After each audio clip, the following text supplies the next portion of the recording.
خب ضبطمون شروع شد. یه سلام بله عرض کنم خدمت دوستان عزیزی که تشریف آوردن. این دومین گوگل میتیه که در مورد مباحث تخصصی داریم و یه سلام ویژه بهت بردیا جان، ممنون ازت که قبول کردی دعوت منو. بله سلام مطمئنم میکنم که خدمت رامین جان. سلامت ارزم باشی. به خدمتت که سلام میکنم خدمت همه دوستان، لطف کردن تشریف بردن و همه کسانی که دارن ویدیو رو میبینن. سلام عرض میکنم خدمتتون و مرسی از دعوتت رامین جان. خیلی به من لطف داشتی که من توی این برنامه و توی چنل دعوت عزیزی کردی. ممنونم ازت. عزیزی ممنون ازت که قبول کردی دعوت منو. خواهش امیدوارم میکنم، که باعث افتخار. آره امشب انشالله بحث خوبی داشته باشیم. مطمئنم که اطلاعات خیلی خوبی داری و ما بتونیم از اطلاعاتت استفاده بکنیم. بردیا جان اگه ممنونم. موافق باشی، حالا من که میشناسمت، یه معرفی بله. بکن از خودت که چیکار کردی، چند وقت داری کار میکنی که بقیه بچه‌ها هم ارزم به بشناسن. خدمتتون که خواهش میکنم. ارزم به خدمت دوستان که من بردیا نظری هستم. ارزم به خدمت شما که 3 سال و نیم تقریبا داره میشه 4 سال که تو بازار کریپتو فعال هستم و ترید انجام میدم توی بازار کریپتو و مباحثی کم که امروز میخوام شما رو در جریان بذارم به عنوان برادر کوچیک‌تر که حالا دور هم هستیم و یه گفتگوی با هم داشته باشیم در مورد مباحث ترید و حالا چه واقعیت‌هایی وجود داره، چه مسائلی وجود داره در بازار کریپتو هستش. استیتمنت معاملاتی دارم. البته خب مثل فارکس نیست که بشه این رو توی سایتی مثل مای فیکس بوک معرفی کرد، ولی به هر حال استیتمنتی هستش که میتونم کاملا به شما ارائه بدم. توی اکانت های لایوم و توی پروفایل لینکدین هم کامل هست. استراتژی مختلفی دارم، ولی بهترین استراتژی که دارم روش ترید میکنم و حالا به سلیقه من میشه گفت نشسته و تونستم که باهاش سودآوری داشته باشم و افت بشم و بتونم اپتیمایزش بکنم که حالا بتونم بعدا رو بازارهای دیگه پیاده بکنم. استراتژی من از والیوم پروفایل و بیوب استفاده میکنم. تسلط دارم روی این دوتا و میتونم که با این دوتا تریدام رو انجام بدم و بازار تحلیل بکنم و حالا سبک‌های دیگه ای که وجود داره اونهای دیگه هم به صورت کامل بلدم، ولی چیزی که مکتوب دارم و به صورت بیشتر و بهتر ازش استفاده میکنم والیوم پروفایل و بیوب هستش. حالا اگر توضیح دیگه ای مد نظرتون هست خدمتتون ارائه بدم اینکه خیلی سوال. خیلی هم عالی. بردیا جان اگه موافق باشی، ما حالا از همون اول چند تا سوال ابتدایی رو مطرح بکنیم. یه بله بله. بچه آره یه با سبک خودت و حالا خودت شناخت کاملتری پیدا بکنن. مباحث تخصصی تر رو چند دقیقه دیگه اگه ادامه بدیم فکر کنم بله مناسب تر باشه. اه، بله حتما. سلامت باشی، ممنون ازت. بردیا جان به نظرت برای شروع ترید، حالا این سوال شاید بیشتر بچه های مبتدی درگیرش باشن، چه بله درست. مهارت هایی لازمه؟ اصلا یه تریدر چه مراحلی رو رد میکنه تا برسه به مرحله سودسازی؟ اینو میشه برامون بگی؟ بله ببینید اولین چیزی که مهم هستش تو بحث حالا ترید، اگر بخوایم ما در مورد ترید بخوایم صحبت بکنیم یا بخوایم در مورد یه مبحثی صحبت بکنیم، کلا برای شروع شما برای ترید اول از همه باید بیاید خب مفاهیم پایه تحلیل رو بلد باشید. حالا تحلیل میتونه تکنیکال باشه، میتونه فاندامنتال باشه، میتونه مختص به بازارهای مختلف باشه و شما اولین چیزی که باید در نظر بگیرید اینه که خب تعارف که نداریم، حقیقتا اسمش بازار مالیه و ما به خاطر کسب سود و درآمد اینجا هستیم. ولی مسئله اصلی که وجود داره اینه که شما برای ورود به بازار مالی اولین چیزی که باید در نظر بگیرید اینه که فونداسیونی برای خودتون بسازید. یعنی چی؟ یعنی مثلا من بیام به این نتیجه برسم که خب الان من یه کلمه ای دارم مثل تحلیل، حالا تحلیل حالا فاندامنتال یا تکنیکالش که حالا جلوتر بهش من میپردازم که دقیقاً بر چه اساسی میتونیم انتخاب بکنیم که به کدوم اینا رجوع بکنیم و حالا اینها لازم منظور همدیگه هست یا نه. این یه بحث دیگهش اینه که وقتی من میام این تحلیل رو میشنوم برم سرچ بکنم، برم تحقیق بکنم، برم نگاه بکنم ببینم مفهوم اینا چیه، اصلا چرا ما به این میگیم تکنیکال، چرا ما به این میگیم فاندامنتال و شروع بکنم ببینم که چه پایه‌ای وجود داره برای اینکه من بیام یک تحلیلگر بشم و چارت مثلا چجوریه، الگوهای کندلی چجوریه، اینها به چه دردی میخورن، اعتبار هر کدوم توی چه تایم فریمی چطوری هستش، سبک‌های تحلیلی چیه و من باید شروع بکنم یکی یکی اینها رو بررسی کردن و پیدا کردن. مثلا من میرم داخل مثلا تریدینگ ویو رو باز میکنم، نگاه میکنم، ببینم که خب اوکی یه ویدیوی آموزشی الان تو یوتیوب دیدم که مثلا 40 قسمته، اومده به من میگه که تحلیل تکنیکال این هستش. خب من نگاه میکنم میگه به من 4 تا مثلا از لاین بکن مثلا کندلی، یعنی لاین چارت و کندل چارت یا مثلا هیکل آشی و بقیه موارد. من برم یکی یکی اینا رو سرچ بکنم ببینم که اینها به چه صورت هست و بتونم که دستم بیاد ببینم که آها خب مثلا هیکل آشی اینه، کندل اینه، الگوهای کندلی اینه، خود کندل چیه، چه مواردی درش وجود داره و بیشتر از همه و مهمترین مسئله اینه که من وقتی اینها رو نگاه میکنم این به اصطلاح دید اولیه‌ای که به من میده روی چشم من میشینه، من دوست دارم که اونجوری چهار تا نگاه بکنم. درسته. برای شروع متوجه هستین؟ یعنی برای شروع ما میایم نگاه میکنیم میگیم که خب این کار رو من باید انجام بدم و حالا بعد از اینکه یه مدت این کار رو انجام دادم و رفتم یکی یکی تمام سبک‌های تحلیلی و مثلا خب همینطوری سوال پشت سر هم پیش میاد دیگه. یه دفعه میبینید که یه اسمی مطرح میشه مثلا مثل فیبوناچی، یه اسمی مطرح میشه به اسم اندیکاتور، یه اسمی مطرح میشه به اسم اسیلاتور. خب من تمام اینها رو دونه دونه باید برم یکی یکی نگاه بکنم ببینم اینها اصلا مفهوماش به چه صورت هست و وقتی که من اینا رو یکی یکی کنار هم در آوردم مثلا آشنا شدم که وقتی یکی به من میگه مثلا تحلیل مقاومت چیه، حمایت چیه، من به صورت پایه رفتم اینها رو تمرین کردم و در آوردم که خب آها منظور از مقاومت اینه، منظور از حمایت توی چارت اینه، منظور از فیبوناچی اینه، فیبوناچی مثلا در چه اساسی لولش کار میکنه یا اینها. بعد کم کم من به این نتیجه میرسم که بله من یه دیدگاه کلی نسبت به تحلیل تکنیکال دارم و کنارش تحلیل فاندامنتال. من میشینم میگم که خب اوکی تحلیل فاندامنتال به چه صورته و تحلیل فاندامنتال رو میام شروع میکنم بررسی کردن که حالا چه مؤلفه هایی داره، سی پی آی چیه، پی پی آی چیه، نرخ بهره چطوری رو مارکت تاثیر میذاره، توی کریپتو چطوری میشه بازار درک کرد و بررسی کرد و تمام این کارا رو انجام داد و اینکه من حالا از اون طرف هم میام یک سری اطلاعات و داده جمع میکنم و شروع میکنم اینها رو کنار هم چیدن و شروع میکنم ببینم که خب من از هر شاخصه‌ای که توی تحلیل وجود داره یک اصطلاحاً چیزی دارم، یک بیسیکی بلد هستم یا با یک بیسیک آشنا شدم. دیگه شما یه مدتی روی تمام مثلا درس های ابتدایی مثلا یه رشته‌ای مثلا تو مقاطع حالا کوچیک‌تر ابتدایی یا مثلا هر چیزی تمرین میکنید و در واقع آشنایی پیدا میکنید، بعد به یه سطحی میرسید که به این نتیجه میرسید که خب به یه سنی میرسید در واقع که انتخاب رشته میکنید و تخصص و گرایش خودتون رو پیدا میکنید. این پروسه اول باید با این موضوع طی بشه که خب من فانداسیونم اینه و من این رو دوست دارم، میدونید، و اون حالت سبک پولساز و راه در رو و اینها وجود نداره که حالا در ادامه بهش میرسیم. برای شروع باید اینجوری باشه و کم کم شما بعد از اینکه یه مدتی این تحلیل ها رو انجام بدید روی چارت مثلا میگید که خب این آقای اینجوری در مورد فیبوناچی صحبت میکنه، این شخص در مورد سبک آی‌سی صحبت میکنه، حالا برای تحلیل فعلا نه برای درست برای سبک آی‌سی مثلا صحبت میکنه، RTM چی، آی‌سی چی، والیوم پروفایل چجوری میشه باش تحلیل کرد، یا مثلا اندیکاتور مکدی به چه درد میخوره، مووینگ اوریج به چه درد میخوره. تمام اینها رو کنار هم میگذارید و به این نتیجه میرسید که خب اوکی من از تمام اینهایی که دیدم با کدوم کانکشن بهتری پیدا کردم. بله دقیقاً تعامل بهتری پیدا کردم و اون تعامله باعث میشه که خب من برم حالا لایه بعدی. حالا من میام از تمام این تکنیکایی که رفتم توی یوتیوب رفتم مقاله خوندم راجبش، رفتم توی یوتیوب سرچ کردم و یک سری مفاهیم پایه رو به من یاد داده به خصوص. چون ببینید مثلا شما وقتی به یه تحلیلگری مثلا به من یا مثلا به کسی که آی‌سی کاره میگید که مقاومت چیه، الگوهای کندلی چیه، پترن‌های چارت چیه، خب طبیعتا اینها رو باید بلد باشه به عنوان بیسیک که مثلا شما بیاید بتونید بگید که خب اوکی ولی الان یه جایی مسیر ما از هم جدا میشه، اون شخص مثلا ICT-RTM کار میکنه، ایچیموکو کار میکنه یا هر چی و من سبک تحلیلی متفاوته و ایشون یه چیزیه کار میکنه من چیزیه کار میکنم.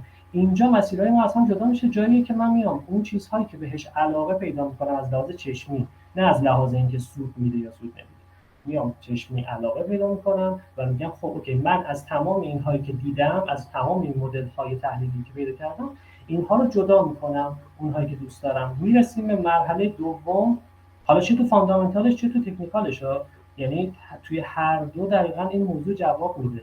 یا من تو فاندامنتال چی رو با چه شاخصه‌ای بهتر میتونم متوجه روند بشم، چه اتفاقی میفته که مثلا من چی رو تو فاندامنتال بهتر دوست دارم، چه اتفاقاتی تو فاندامنتال میفته، یا مثلا من دوست دارم اخبار بیشتر تو فاندامنتال دنبال کنم، دوست دارم مثلا خبر اقتصادی دنبال کنم، دوست دارم نرخ بهره رو ببینم مثلا، یا برم در واقع چارت مثلا کوت ریپورت رو ببینم.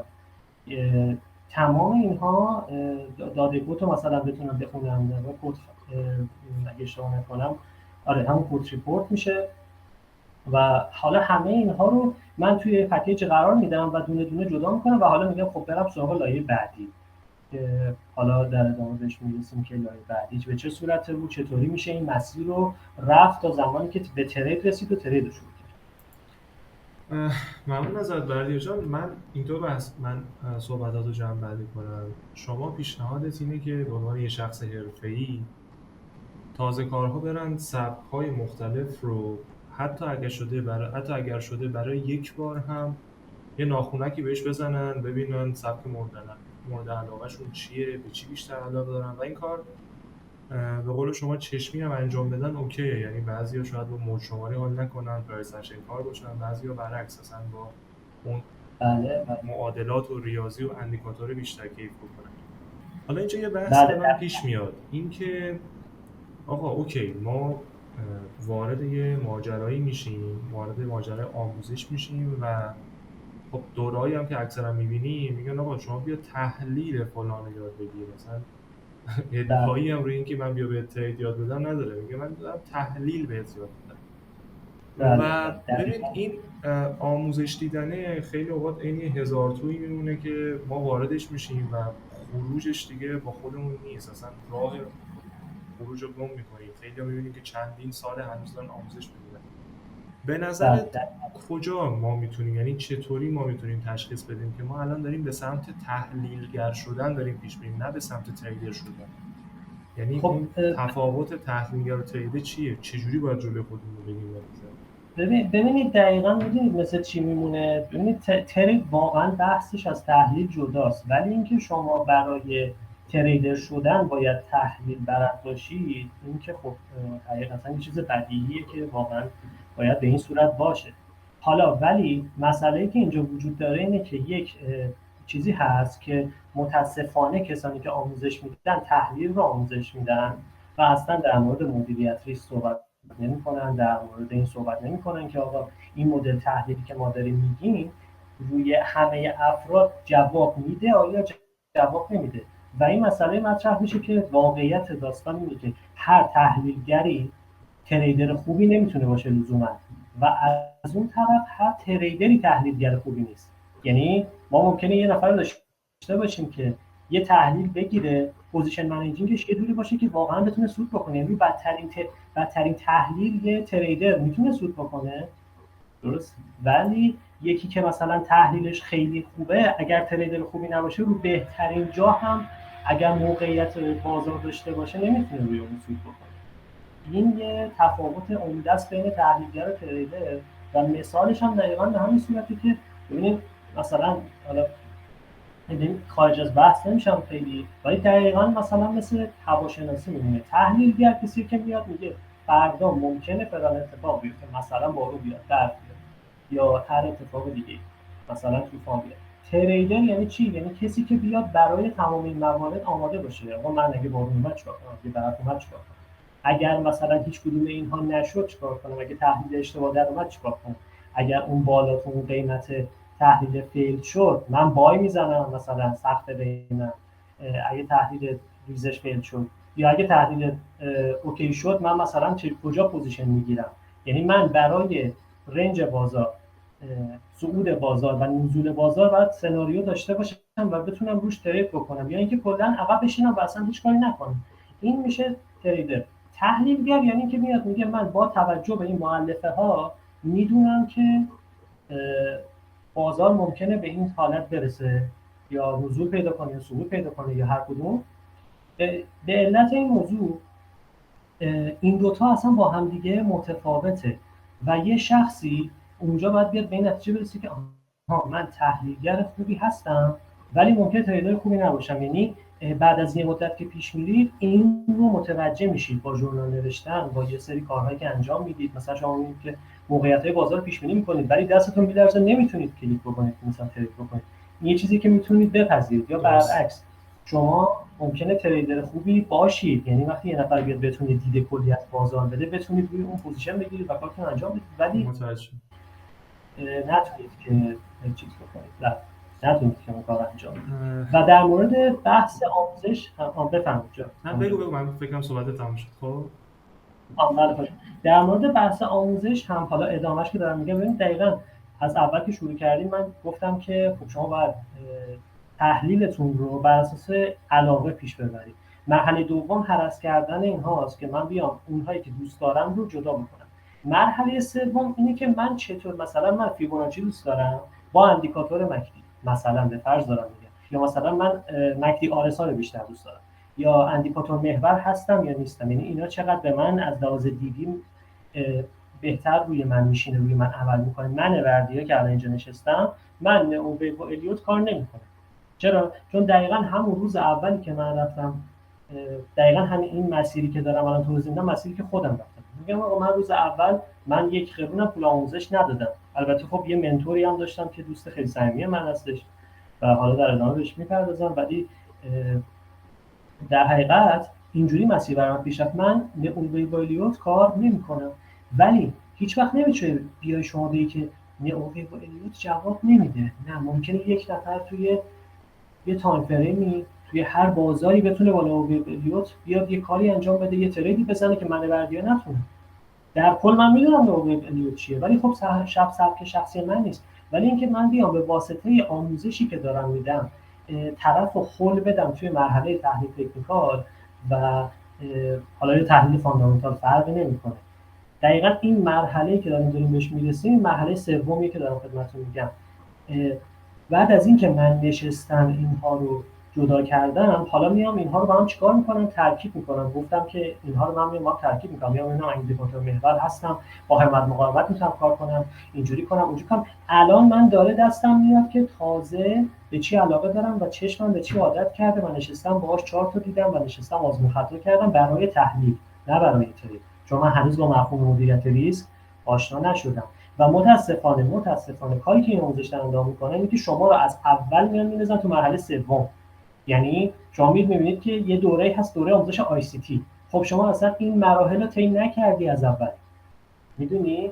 یعنی شما اصلا این مراحل رو از اول طی نکردی که بیاید چک بکنید آقا من اصلا آی سی تی دوست دارم، مثلا یا آی سی تی سودده هست که من دارم میرم مثلا تحلیل آی سی تی رو بگیرم، من اصلا آر تی ام دوست دارم، من اصلا بالن پروفایل دوست دارم، من اصلا اینو دوست دارم. اصلا هیچ کدوم اینها رو شما نمیگن. فقط میگن که بله ما این رو خوب آموزش میدیم، شاید هم خوب واقعا آموزش بدن. البته خب نه یه مقداری بعید میدونم، ولی حالا اگر یه طرفی هم پیدا بشه که خیلی آموزش دهنده خوبی باشه نمیاد شما رو از مرحله اول آشنا بکنه بیاد به شما بگه شما چی دوست داری. میاد بگه که نه من اینو به تو آموزش میدم و تضمینی و حالا شما ببین این چارت رو میذاره جلوت و شما اینجوری که خب من اینو چیکار کنم مثلا، یعنی من الا بلا باید همین رو ترید بکنم، حتما یا همین رو باید ترید بکنم یا همین رو تحلیل بکنم و راه دیگه‌ای وجود نداره. و یک آموزش نصف نیمه‌ای در قالب یک کورس مثلا چه می‌دونم 2 هفته‌ای، 3 ماهه، 4 ماهه یا مثلا در قالب ویدیو پکیج هرچی به شما میفروشن و میگن که خب شما خب دیگه تموم شد، اینو مثلا شما انجام دادی و یه چند تا تحلیل هم به عنوان مثلا تمرین به شما میدن، شما 20 تا تحلیل میکنید و فکر میکنید که واقعا دوست دارید و میاد توی لایو بازار، چون گذشته بازار متأسفانه همه استادن، ولی وقتی میاد توی لایو بازار همون کارو میخواد انجام بدید یهو نمیتونید، به خاطر اینکه شما از مرحله سوم وارد شدید و اون فونداسیون اصلا ساخته نشدید. شما نمیدونید که واقعا بر اساس شخصیت خودتون که حالا در بحث روانشناسی جلوتر بهش میپردازم، شما نمیدونید که من چی دوست دارم، اصلا چشمم چی رو نگاه میکنم دوست دارم. میدونید شما وقتی مثلا هر کاری تو زندگی میکنید مثلا شما الان میدونید غذا چی دوست دارید به خاطر اینکه غذای مختلف رو امتحان کردید. شما اگه میدونید چه ژانر موسیقی دوست دارید، چه ژانر فیلمی دوست دارید یا هر چیزی که حالت علاقه‌ای داره، شما می‌دونید که اینها رو من رفتم یه سری کاتگوری مختلف رو نگاه کردم، رفتم یه سری کارها انجام دادم، رفتم یه سری غذای مختلف خوردم که الان می‌دونم چی کار باید بکنم. و برای اینکه این هزینه اولیه شما ندید بابت اینکه بخواید برید دوره آموزشی شرکت بکنید، پیشنهاد من اینه که سرچ بکنید و یاد بگیرید که خب اوکی من الان در درجه اول چی دوست دارم، نه اینکه چی سودده هست. آفرین، اینو خیلی باهات موافقم. کلیدترین جمله همینه، چی دوست دارم به جای اینکه چی سوده است. چون هر کدوم از اینا به هر حال مزیت معایب خودشونو دارن. اما اتفاقی که میفته، حالا برای من این چیزی که میفرمایید دقیقاً اتفاق افتاد. یعنی حالا بستگی به شانست، اینکه تو چه برهه‌ای داری وارد این حرفه میشی، یه سبکی ترند شده و بله شما از دوستای حالا قدیمی‌ترت که وارد این کار شدن میشین آقا من چیکار کنم؟ میگم الا بلا برو فلان چیزو کار کن. این بله 80% وین ریت داره، فلان داره این کارو میکنه، رنک یک ترید جهان شده این کارو. یعنی یه جوری میان تبلیغات میکنن، گاهن اغراق میکنن و بقیه سبک‌ها رو میکوبن که شما فکر میکنین که تنها راه نجات همینه و خیلی وقتها ما اصلا میترسیم بریم چیزای دیگر امتحان کنیم. دقیقاً چیزی که میگی درسته. اگه به قول تو از همون اول ما میرفتیم سبک‌های مختلف رو میدیدیم و با انتخاب خودمون میومدیم جلو، حداقل تو مرحله سوم هم نمیموندیم دیگه. یعنی وارد اون مدیریت ریسکی میشدیم، مالی منیجمنت میشدیم. و من اینو بین صحبتات برداشت کردم که یکی از تفاوتایی که تو فکر می‌کنی تریدر و تحلیلگر داره بحث مدیریت ریسک. یعنی تحلیلگر کاری به سناریو نداره، کاری به بحث مدیریت ریسک نداره، فقط داره بحث موجود رو سعی می‌کنه ریزبینانه ببینه. اما تریدره که راهی میشه، وارد عمل میشه و حالتهای مختلفش رو برای اینکه چالش‌ها رو پاس بکنه میبینه. خیلی عالی بود، ممنون ازت. بعد جان به سبک‌های مختلف اشاره کردی. حالا شاید بعضیا فرصت این نداشته باشن بخوام بیان تمام سبک‌ها رو مرور بکنن با هم دیگه و بخوام ببینن بهترین سبکی که مربوط به خودشون میشه چیه. اگه بتونی حالا چند دقیقه در مورد کلیت سبک‌های مختلف توضیح بدی با توجه به تجربه خودت، فکر کنم مناسب‌تر باشه و با این دید که قرار نیست سبکی بر سبکی برتری خاصی داشته باشه و برمیگرده به شخصیت خودت. اگه در مورد تفاوت اینا برامون بگی از دید خودت خیلی ممنون میشه.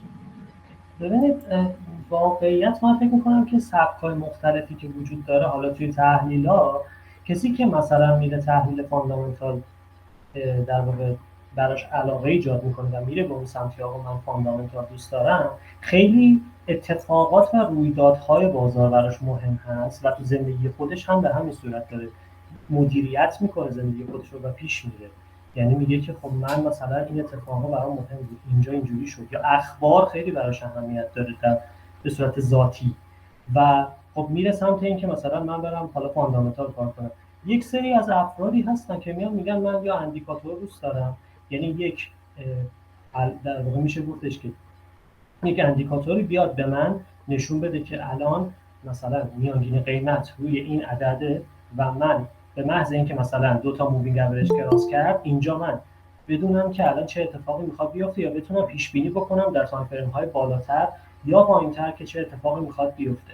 یک سری افراد دیگه که معمولا پرایس اکشن هم دوست دارن، یعنی دنبال اون تاییدیه های اندیکاتور نیستن. یعنی یک سری از اختلافاتی که بین کسایی که اندیکاتور محور کار میکنن و کسایی که یا اسیلاتور محور کار میکنن و کسایی که پرایس اکشن کامل کار میکنن، مثلا پرایس اکشن الگوریتم، دنبال دلیل پشت تغییر قیمت در چارتن. یعنی براشون مهمه که بله من دوست دارم شفاف سازی برای من بشه که آقا مثلا این الگوی همر چطوری به وجود میاد، این الگوی هارامی چطوری به وجود میاد، چرا اینجا قیمت ریجکت میشه، کی وارد بازار میشه، یا مثلا چه تئوری پشت بازار وجود داره، چرا همیشه بازار در عین حالی که نظم نداره، یه سری‌ها میگن نظم داره و یه سری‌ها میگن نظم نداره. این اختلاف نظری هم هست که وجود داره بین افراد و خب مثلا میگم این افراد مثلا معمولا کشیده میشن به تئوری وایکوف. میدونید بر اساس شخصیت خودتون وقتی که مثلا میاید این رو در واقع گلچین میکنید و میاید نگاه میکنید، بر اساس این آیتم ها میتونید تصمیم بگیرید که خب من الان وقتی بردیا اینا رو گفت من الان کدوم یکی از اینا هستم یا فکر میکنم هستم و بعدا ممکنه که ثابت بشه که من اصلا علاقه ندارم. بر اساس این شما میتونید انتخاب بکنید که من دقیقا سمت چه چیزی برم و اینکه چه سبک تحلیلی رو برای خودم انتخاب بکنم که حالا بعدا بخوام با مدیریت ریسک روش ترید انجام بدم یا ببرمش توی بحث ترید. و واقعیت هم اینه که معمولا اون دفعه اول با هر چیزی که اخت میشید معمولا ادامه میدید. مثلا من خودم فکر میکنم دفعه اول واقعا با والیوم پروفایل آشنا شدم. حالا شاید برای من اینجوری باشه، شاید برای شما نباشه. من دفعه اول خودم با والیوم پروفایل آشنا شدم و نئوویو هم مثلا رفتم خوندم. مثلا نئوویو خیلی به در واقع الگوها، یعنی کسی که الگو محور هست براش نئوویو خیلی جذابه که دقیقاً مثلا الگوهای ویو چجوری کار میکنه، دقیقاً به فاصله های قیمت چجوریه، پترن ها چجوری. کسی که مثلا پترن هم دوست داره میتونه مثلا نئوویو و الیوت براش خیلی جذاب تر باشه. ولی من اصلا برای من جواب نداد. من مثلا برام مهم بود که حجم چطوری تو بازار باعث تغییر قیمت میشه، چه دستی تو بازار مثلا بازار پولیشو به بهش تغییر میده یا برعکس. ولی باز هم میگم در ادامه نمیشه گفتش که من بیام بگم که نه من با این سبک‌ها موافق نیستم. نه عزیزان، این سبک‌ها روی من جواب نمیده. یعنی شما باید این رو بدونید. اگه یه نفر میاد میگه که این سبک من اینجوریه یا این بهتره یا اون بهتره، یا مثلا میگن که هنوزم داری با اندیکاتور ترید می‌کنی، یا مثلا هنوزم داری این کار می‌کنی، یا هنوزم داری این کار نه، اون آدمه داره بازارگرمی می‌کنه و اصلا متوجه نیست که به خاطر داده، اصلا به فرضم که داده آماری وجود داشته باشه که البته وجودم نداره که من بیام بگم که خب اکثریت مردم با این سبک ترید میکنن و پولدار میشن، باز هم شما نمیتونی اون اقلیت رو در نظر نگیری. یه سبک ممکنه میلیون ها نفر آدم جواب بده ولی روی من جواب نده. خب من باید چیکار میکنم؟ من باید از همون پله اول دنبال این باشم که من چی دوست دارم و بر اساس این چیزایی که گفتم شما میتونید انتخاب بکنید که چه چیزی دوست دارید. و بعد هم باز اگه عوض شد، یعنی ممکنه شما برید فکر کنید دوست دارید ولی توی بحث روانشناسیش که برسید، یعنی به تریدش که برسید و به روانشناسی، یهو میبینید که من این بخش‌های این که در ادامه بهش می‌پردازم البته، ولی ممکنه به این برسید که این بخش‌های این سبک تحلیلی که من دارم رو دوست ندارم یا به زندگی من نمی‌خوره و من باید بیام مثل چیزا رو عوض کنم که حالا در ادامه در موردش توضیح میدم. برای همه شب هست. درسته بردیا جان، ممنون از توضیحت. یه مسئله دیگه هم که هست، حالا ما خیلی ها میاییم یه سبک‌های شخصی سازی شده‌ای برای خودمون میایم درست میکنیم. بله. این هم مخالف و موافق‌هایی داره. بعضیا میگن که آقا شما نیا چرخ رو از اول اختراع کن. خیلی اومدن خیلی آزمون و خطاها رو دادن، کلی تجربه اومده پشت یه سبک، همونو عیناً برو. بعضی هم نه، مخالفم با این داستان، میگن که نه، من یه سری چیزا رو خودم بهتر میدونم، با سبک خودم برم جلو بهتره. اینو نظری داری در موردش، اینکه ما باید پا جای پای بزرگان بذاریم یا نه، اینکه ما خودمون هم میتونیم برای خودمون یه سبک داشته باشیم؟ به نظرت؟ ببین به نظر من با توجه به سوالت فکر میکنم که تلفیقش خیلی به ما جواب میده.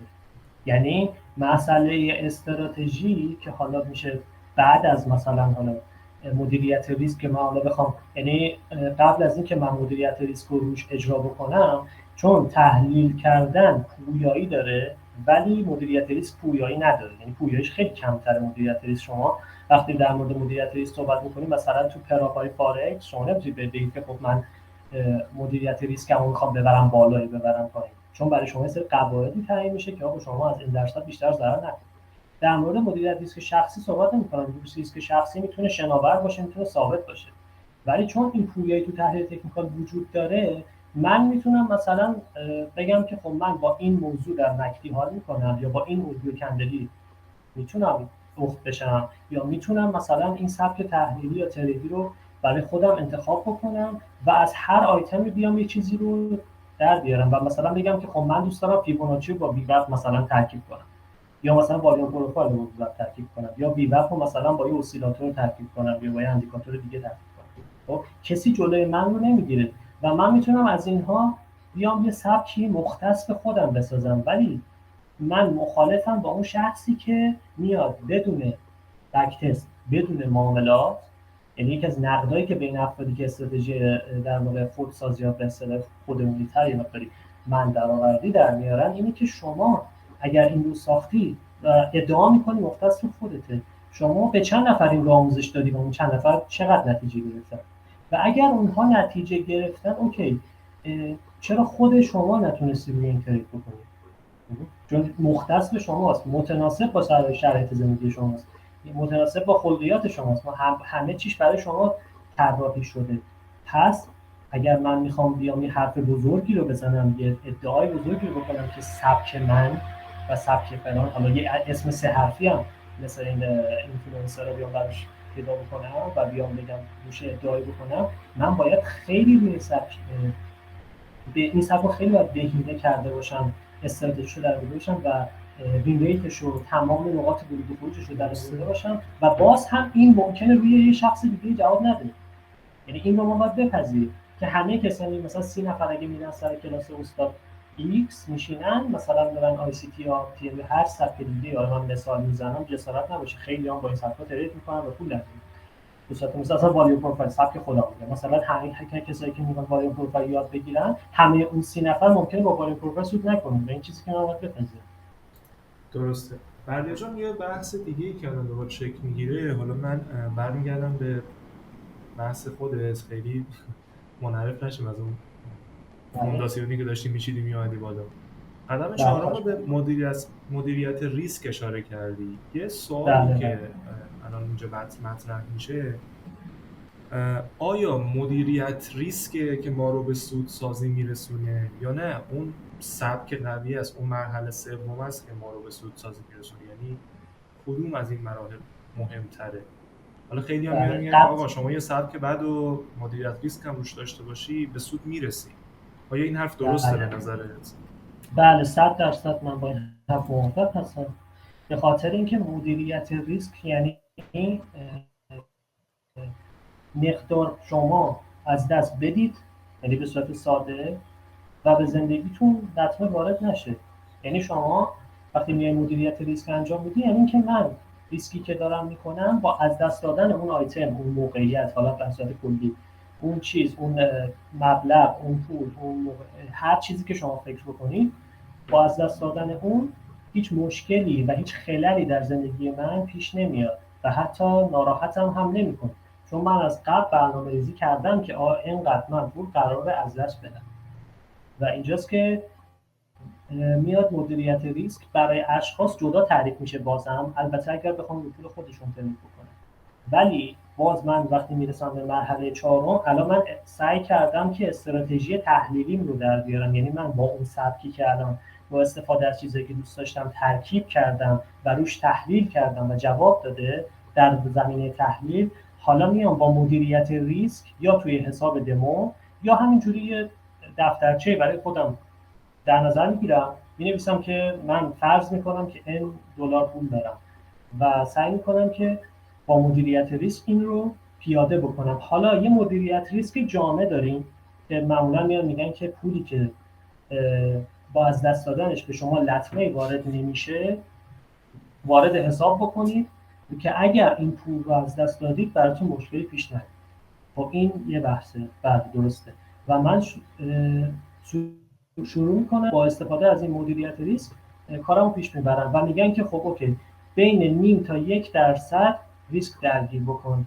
معنیش این میشه که یا اینکه 1% از کل سرمایه‌ام رو وارد ترید بکنم که اگر سود نشد 1% سرمایه‌ام رو از دست بدم، یعنی اگر یه نوسان خیلی شدیدی قیمت داشت مثلا، یا اینکه من اگر استاپ هر چند درصد من دارم وارد ترید میکنم مثلا برای اسست اولیه، اگر استاپم خورد 1% کل سرمایه یا نیم درصد کل سرمایه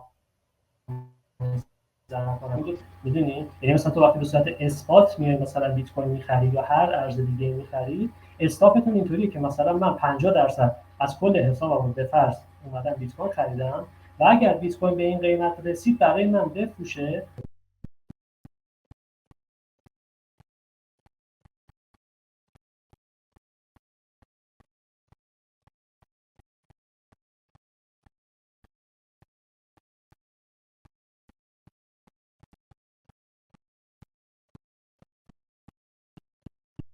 $200 باشه، من $2 ضرر بکنم که در کل روی حسابم 1% ضرر کرده باشم و من میام این رو با استفاده از بک تست شروع میکنم انجام دادن روی 100 تا معامله، 50 تا معامله، تا به جایی برسم که بتونم این رو به این اعتماد به نفس من رو برسونه که حتی اون عددی که پول واقعی نیست و داره جابجا میشه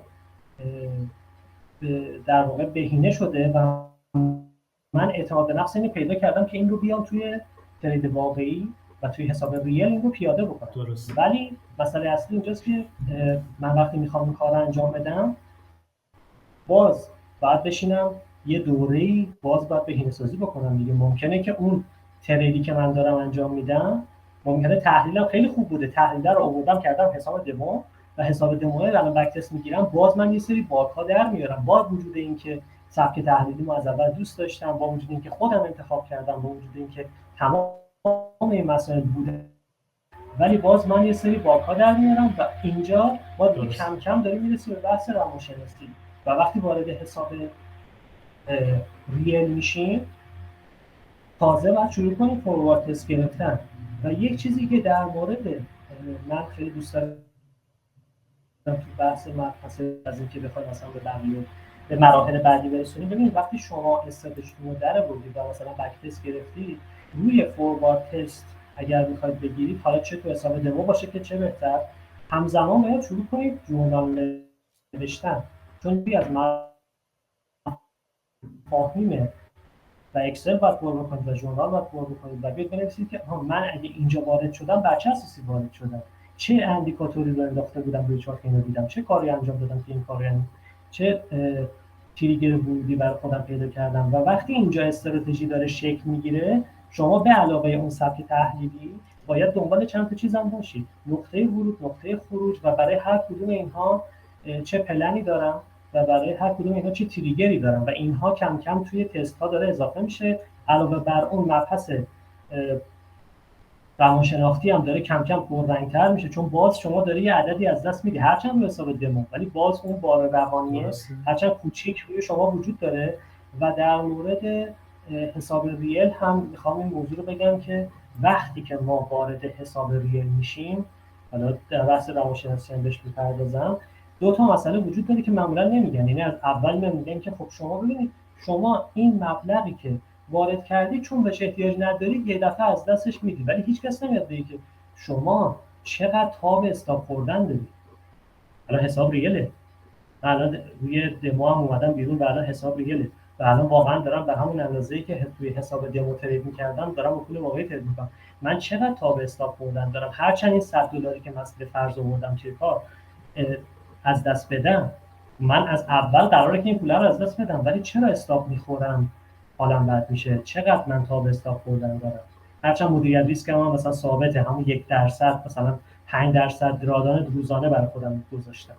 بفرض من اگه مثلا روزی 5 تا استاپ بخورم خیلی چیز میشم، در واقع روحیم به هم میریزه، یا پول رو از دست میدم پولم روحیم به هم میریزه. یعنی سقف پولی و تاب استاپ خوردن رو معمولا جایی مطرح نمی‌کنن. یعنی مثلا مثالش رو بخوام اینجوری براتون بزنم، اینجوری که شما فرض کنید شهر بازی، بعد وقتی وارد میشید شما این مبلغی رو میبرید اونجا برای تفریح، درسته؟ ولی بعد از این که مثلا رفتید جتون گرفتید یه سری بازی‌ها رو انجام دادید، آخرش که میاد بیرون میگید اون بازیه که مثلا رفتیم اینقدر بابت ژتون دادیم سوار شدیم، برای ما اون هیجان رو نداشت، برای ما اون آدرنالین رو ایجاد نکرد. هرچند بدون پلن هم مثلا ممکنه رفته باشید اونجاها، ولی باز با توجه به اینکه اول از دقیقه اول میدونستید که اومدین این پول رو تفریح بکنید، ولی باز به خاطر اینکه اون اشتباه کردید و مثلا نمیدونستید و رفتید یه بازی رو انجام دادید که باعث ضرر شد، مثلا اون ژتون از بین رفت، باز این برای شما فشار روانی دارید و اون سقف پولیه هم به این همین برمیگرده. و من باید اینجا برم نگاه کنم که خب اوکی، من اگه استاپ میخورم، مثلا من اگه دارم معاملاتمو میشینم، من اگه تعداد استاپم بالا باشه در روز بیشتر اذیت میشم، یا اینکه مبلغ رو از دست بدم بیشتر اذیت میشم. چرا؟ چون اون لحظه باز فشار روانی از لحاظ اسکیل پولی روی من هست.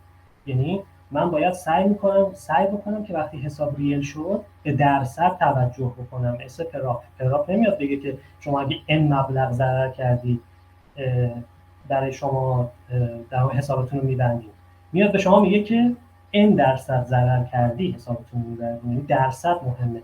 ولی این پروسه یه شبه نیست که من بیام بگم خب دیگه من الان $100 رو بردم، میدونم من میخوام $100 از دست بدم، ولی میام از فردا به درصد توجه میکنم، دیگه اصلا به مبلغ توجه نمیکنم. این چیزی که نمیگن به شما. یعنی شما ممکنه که بیاید توی روز اول ترید ریلت یه دونه حساب باز بکنید و استاپ بخورید، $1 استاپ بخورید و بگید که وای الان $1 مثلا شد 1% حساب، اوکی، ولی $1 میشه 70,000 تومان. من با این 70,000 تومان چیکار میتونستم بکنم؟ اینجا میشه سقف پولی و شما باید اینو گسترش بدید و با استفاده از ذهنیت و با استمرار ترید شما به این نتیجه میرسید که خب من حالا با این استراتژی میام کم کم تریدمو انجام میدم و بعد از یه مدتی با توجه به اینکه دارم ژورنال می‌نویسم و با توجه به اینکه میدونم حالات روحیم چطوریه، روانشناسی پررنگ‌تر میشه و من به این نتیجه میرسم که اوکی، من اگر استاپ خوردن برام مسئله نیست،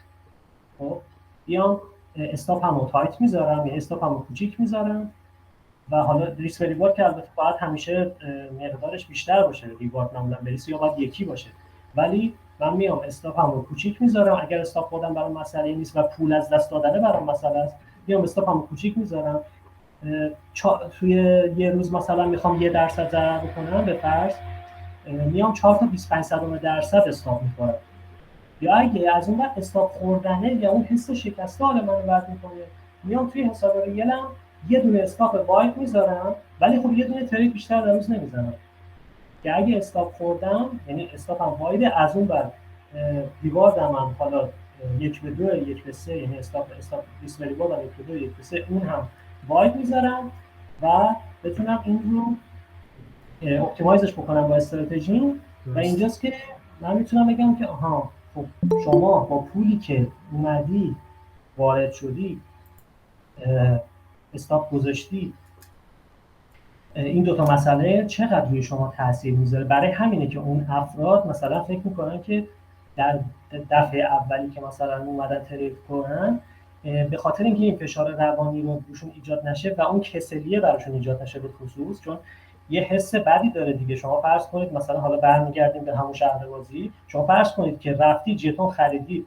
که برید یک بازی رو از قبل برنامه‌ریزی شده انجام بدید و اون بازی رو ببرید، درسته؟ این موضوع شما رو کسل میکنه دیگه، یعنی اصلا اون هیجان و اون آدرنالین و هیچ کدوم اینا روی شما ترشح نمیشه. به خاطر همین هستش که یک سری از افراد وقتی وارد میشن، با وجود اینکه دانش قبلی دارن، با وجود اینکه کتاب خوندن، با وجود اینکه رفتن تمام مراحل از اول تا اینجا که در اومدن حساب ریل خوندن و میدونن که مثلا رفتن کتاب مارکت‌پلیس رو خوندن، رفتن کتابای مدیریت سرمایه خوندن، میان و به خاطر اینکه به یک در یک دو دنیای کسل کننده‌ای که شما از قبل باید بدونید که میخواید چقدر ضرر بکنید و تمام اون آدرنالین و هیجان از بین میره، میگم خب اب نداره، من که 5 تا استاپ خوردم، حالا یه دونه عادی میکنم، مثلا چیز میشه، حسابم بیشتر میشه. ولی در عوض اگه پولمو از دست دادم اب نداره دیگه، من از قبل با خودم بسته بودم که میخوام اینقدر دست بدم، ولی در عوض اون آدرنالین و هیجان رو دارم. و این تریکیه که همیشه برای همه پیش میاد و وقتی به روانشناسی میرسه دیگه معمولا اینجاست که اکثرا از بازار به خاطر این دلیل خارج میشن. درست. حالا ادامه بردی جان، یه مسئله دیگه که من فکر می‌کنم من خودم که خیلی باهاش روبرو بودم، فکر می‌کنم بچه‌ها اینو داشتن. ببین یه فضای سمی گاهن ایجاد میشه، اینکه حالا من جمع‌بندی بکنم برای دوستان که تازه اومدن. گفتیم که شما اول باید بری سبک‌های مختلف رو ببینی، بعد سبک مورد علاقت رو انتخاب بکنی، نه الزاماً چیزی که توی تبلیغات میشنوی سود سازه. بحث مدیریت ریسک مطرح شد، اومدیم جلوتر اهمیت ژورنال نویسی مطرح شد و حالا اون بحث‌های روانشناختیش من این اومد تو ذهنم. ببین ما خیلی وقتا فکر می‌کنیم که اون طبقه سوم مهمترین چیزه، آقا سبک فلان بهترینه، بریم این میلیون تومان پول بدیم دوره آقای فلانی رو شرکت کنیم، سال 2024 آخرین دوره این.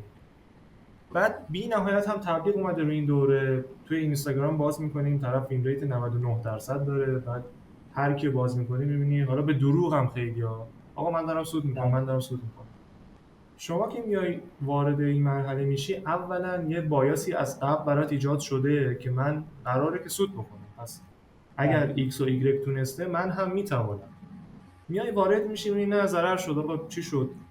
وقتی بری اعتراض بکنی بری سوال بکنی انگشت اتهام سمت خودته، میگن آقا تو مشکل داشتی. یه حس ناکافی بودن خیلی شدیدی به خودت اول برمیگرده و این حس ناکافی بودنه باعث میشه که توی مردابی بیفتی که هی دور خودت بچرخی بخوای بری تو اون سمت دیپ بشی عمیق بشی، در حالی که شاید اصلا ایراد از تو نبوده، این طبیعت اون سبک بوده، طبیعت این کاره که آقا تو قرار نیست 100% معاملاتت به سود برسه.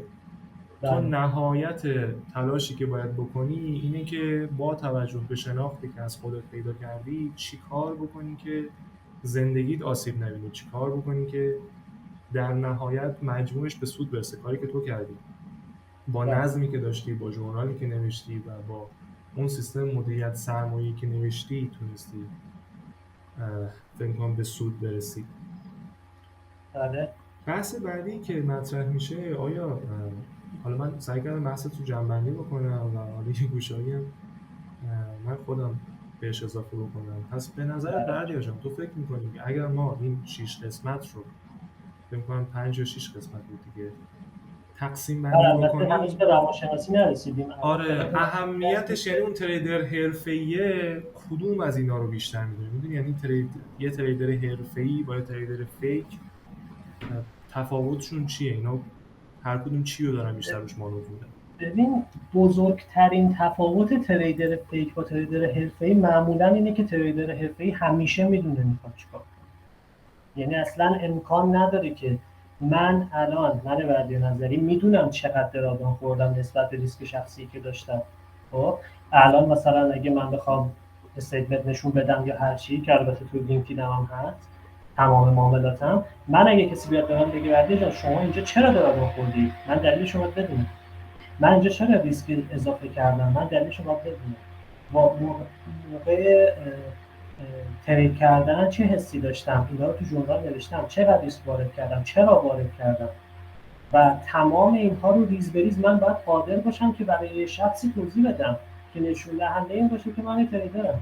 وگرنه در صورتی که اگه من بیام مثلا 3 ماه یه بار 4 ماه یه بار مثلا من به عنوان یه آدمی که تریدر نیست بیام شروع کنم ریسک و ریوارد نامناسب دارم، بیام بگم که خب نه ببین شما اگه اینجا بفروشی اینجا بخری پس دیگه کار تمومه دیگه، یعنی کف بخر سقف بفروش.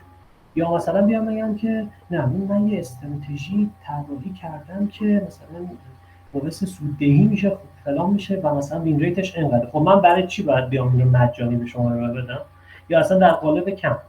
تریدر بعد اینه که آقا میاد یه تریدر فیک اینه که میاد به شما میگه که من این رو اختراع کردم و مثلا شما بیا به من پول بده من برای ترید بکنم که حالا بعداً بهش میپردازیم که اصلا پول بگیریم از برای ترید یا اصلا پول بدیم کسی برام ترید کنه نه، ولی حالا برای مثال و طرف اینجوری میگه خب اوکی شما اگه به حالا ما میگیم که مدیریت ریسک رو الان ما رعایت کردیم و الان شما توجه داشته باشید که ما الان پله 4 ما رد شدیم، ما الان تریدریم. خب پس بنابراین الان در واقع چون اتکای من به استراتژی که در آوردم الان بیشتره، درسته؟ پس من برای چی باید بیام از شخصی پول بگیرم برای ترید؟ چرا باید بیام بگم تو به من پول بده برای ترید کنم؟ من میرم وام میگیرم میگم میرم ترید میکنم.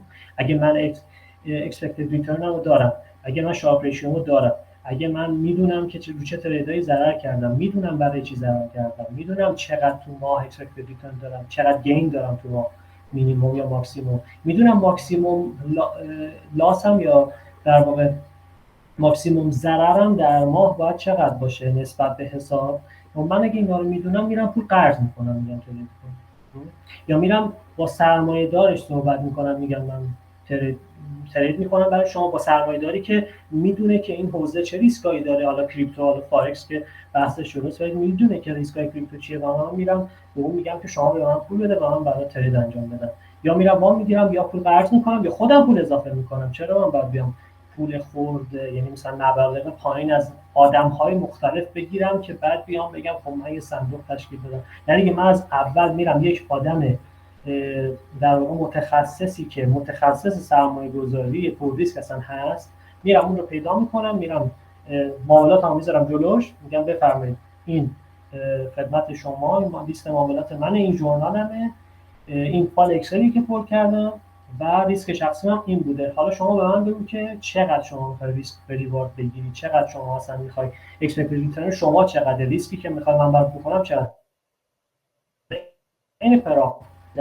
بنابراین من اصلا موافق نیستم. یعنی یکی از فاکتورهای تریدر فیک بودن همینه که میان خیلی هیجانی، طرف هر موقع سود میکنه، استوری میکنه من سود کردم، فلان کردم، تمام کارها رو انجام دادم، یا میاد مثلا خیلی به صورت هیجانی و متاسفانه با تعصب، یعنی تعصب چه رو تحلیلگرش چه رو تریدرش.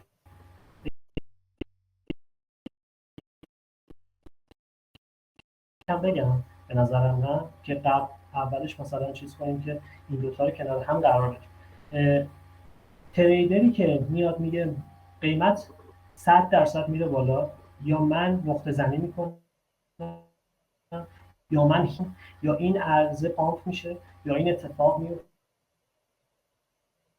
یا اینجوری میگه من این کار رو میکنم، این تریدر فایدهش خونده است. و تریدری که میره ازش میپرسه این معاملات مثلا معامله چندمت مثلا توی این دیلی اینجا چرا مثلا اینقدر ضرر کردی، جوابی نداره شما.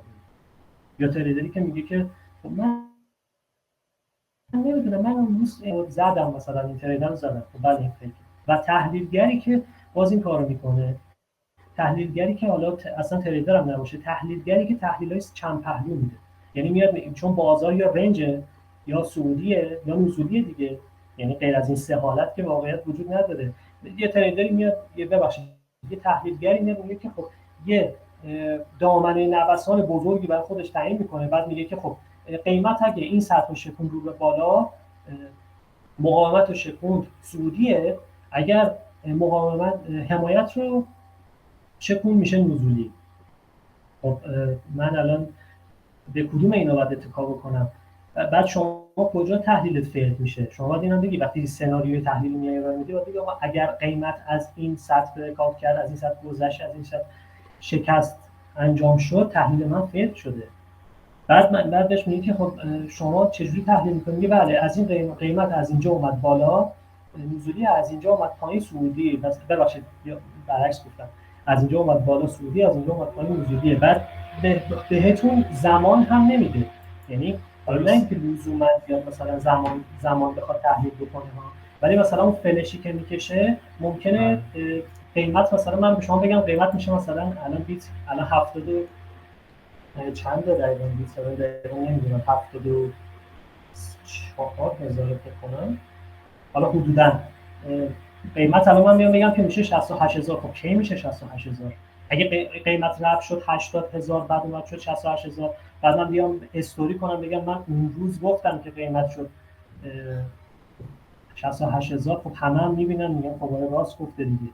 ولی اینکه چه مسیری طی شده که قیمت رسیده به این، من چه سناریوی دیگه‌ای هم گفتم، و اینکه من بیام دو پهلو سه پهلو تعیین کنم بگم بازار یا میره بالا یا میریزه یا رنجه، خیلی حقیقتا کودکانه است. و تحلیلگر اصلی، یعنی تحلیلگری که واقعا زبده باشه تو این کار و ماهر باشه، به این شما نمیدونید دیگه. تحلیلگر یک دیدگاهی میاره داره میده، من از اینجا بولیش میبینم یا بریش میبینم یا رنج میبینم و ادله خودشم ارائه میده و فیل شدن سناریوش هم ارائه میده، میگه اینجوری شد که اینجوری شد. و منم میتونم با استفاده از دیدگاه اون حالا یا یه تصمیم بگیرم اگه خودم تحلیل بلد نیستم، ولی حداقل خیالم راحته که طرف واقعا با احتمال داره پیش میره و فقط فکر این نیست که تحلیلش درست است، چون تحلیل فیل میشه، تریدر استاپ میخوره و اینها اشتراک ناپذیره. و اینجا طرف دنبال اینه که واقعا تحلیل ارائه بده یا ترید بکنه، دنبال این نیست که برای خودش با استفاده از گول زدن و در واقع میشه گفت تحریف کردن و اینجور چیزا بیاد مثلا برای خودش اعتبار اضافه بخره. درسته.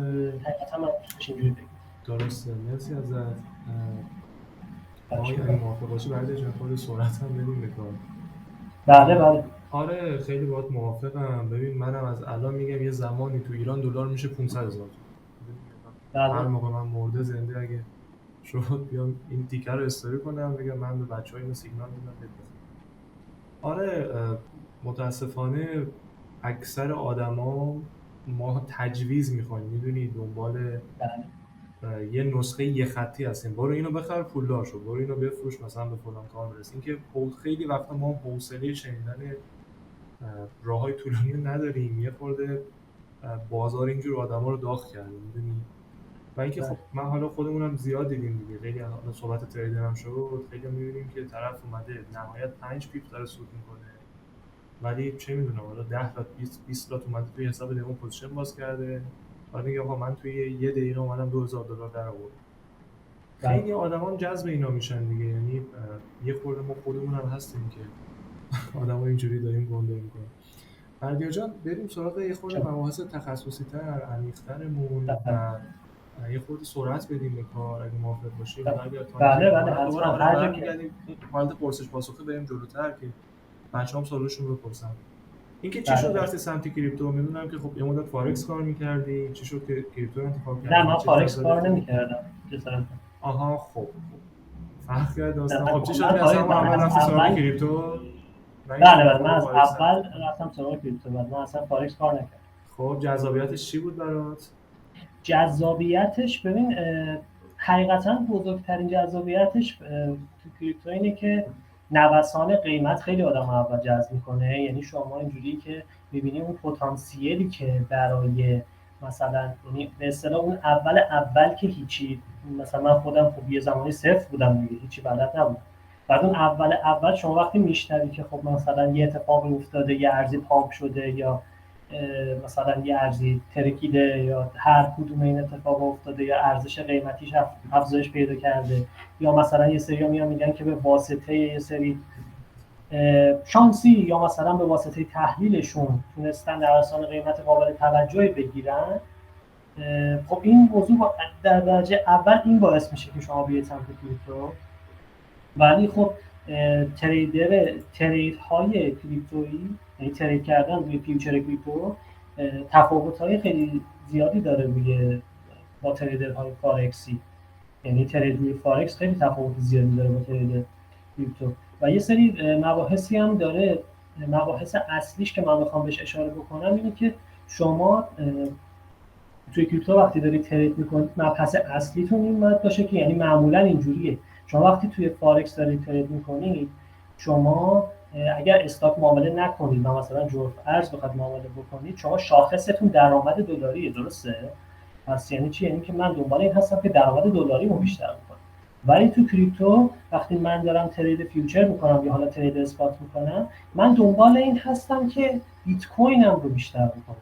و یکی از مشکلات ترید کریپتو اینه و دقیقا مسئله مثل استاک میمونه، چون خیلی از افراد به بیت کوین به چشم یک سرمایه‌گذاری بلند مدت، به چشم یک سرمایه نگاه میکنن، به چشم یک کالا یا استاک بهش نگاه میکنن، درسته؟ و بیت کوین در واقع شاخص کریپتو محسوب میشه، مثل شاخص S&P 500 که شاخص سهام محسوب میشه. یعنی کسی که مثلا هج فاند دنیایی رو بیان وقتی بهش میگن که شما چقدر سود کردی، نمیان بهش بگن شما دلاری چقدر سود کردی، شما میگن که نسبت به شاخص S&P چقدر سود کردی، درسته؟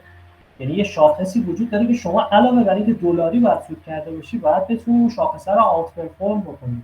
بنابراین یکی از مؤلفه‌های مهم تو کریپتو اینه که شما چه ترید فیوچر کار می‌کنی چه ترید اسپات، که من البته فیوچر کار می‌کنم، شما بتونی بیت کوین رو آوت پرفورم بکنی، یعنی نسبت به بیت کوین سود کرده باشی.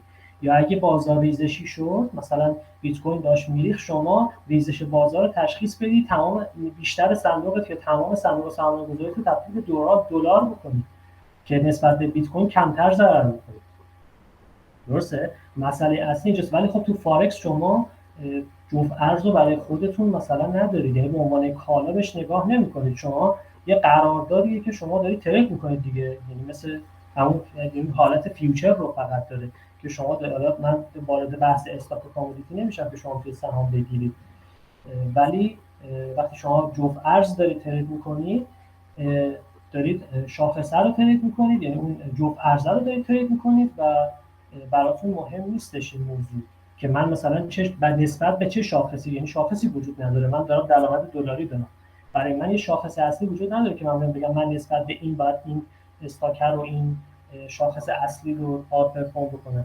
این یه بحثه. بحث دیگه‌اش اینه که شما تو کریپتو متاسفانه یه مشکلی که با تریدش دارید اینه که داخل کریپتو شما وقتی دارید یه تریدی انجام میدید، یک مقداری به خاطر اینکه بازار اثباتی وجود داره و بازار نقدی وجود داره و هر روز داره پروژه اضافه میشه، یه دفعه مثلا میبینید که من یک ماه ترید کردم مثلا با اکسپکت n درصد و هنوز پشیمونی دارم. چرا؟ به خاطر اینکه یه ارزی مثلا یه آلت کوینی یه جا پامپ شده، مثلا از اول ماه تا الان مثلا من دارم ترید میکنم، یه آلت کوینی اول ماه پامپ شده و مثلا 40% سود داده و منی که مثلا دارم با ژورنال و توی فیوچر دارم ترید میکنم و دارم این کارا رو انجام میدم، یکی یکی بنویس و برای هر کدومش استراتژی پیاده بکن، پای چارت بچین، مثلا n% سود کردن. یعنی اون حس شکست و بازنده بودن، چون حقیقتا یه واقعیتی در مورد بازار مالی وجود داره که شما همیشه میبازید. آره. و فقط همین که من بیت کوین بتونم با اون فیوچر آت پرفورم بکنم، خیلی هنر کردم و خیلی قابل تحسینه برای شخص خودم یا اینکه مثلا هر شخص دیگه‌ای که بخواد ترید بکنه منظور. ولی اون حس پشیمونیه رو داری که ای کاش مثلا من اگه الان یه تحلیلی کرده بودم، حالا چه فاندامنتال چه تکنیکال، و اون ارزه رو مثلا اون موقع خریده بودم، الان 40% بدون دغدغه سود کرده بودم، که البته اینم یه جور طلسم، واقعا اتفاق نمیفته. ولی چون مداوم شما باش تعامل داری، همیشه این حسرت وجود داره. ولی الان مثلا به فرض وقتی توی مثلا بازار فارکس الان مثلا یورو یو اس دی الان امروز مثلا فکر کنم حدود 2% ریزش داشته، خب شما پیش خودتون فکر نمی‌کنید که من ای کاش میرفتم یورو می‌خریدم؟ میدونید، یعنی این حسه وجود نداره، شما فقط یه موقعیت ترید رو از دست دادید.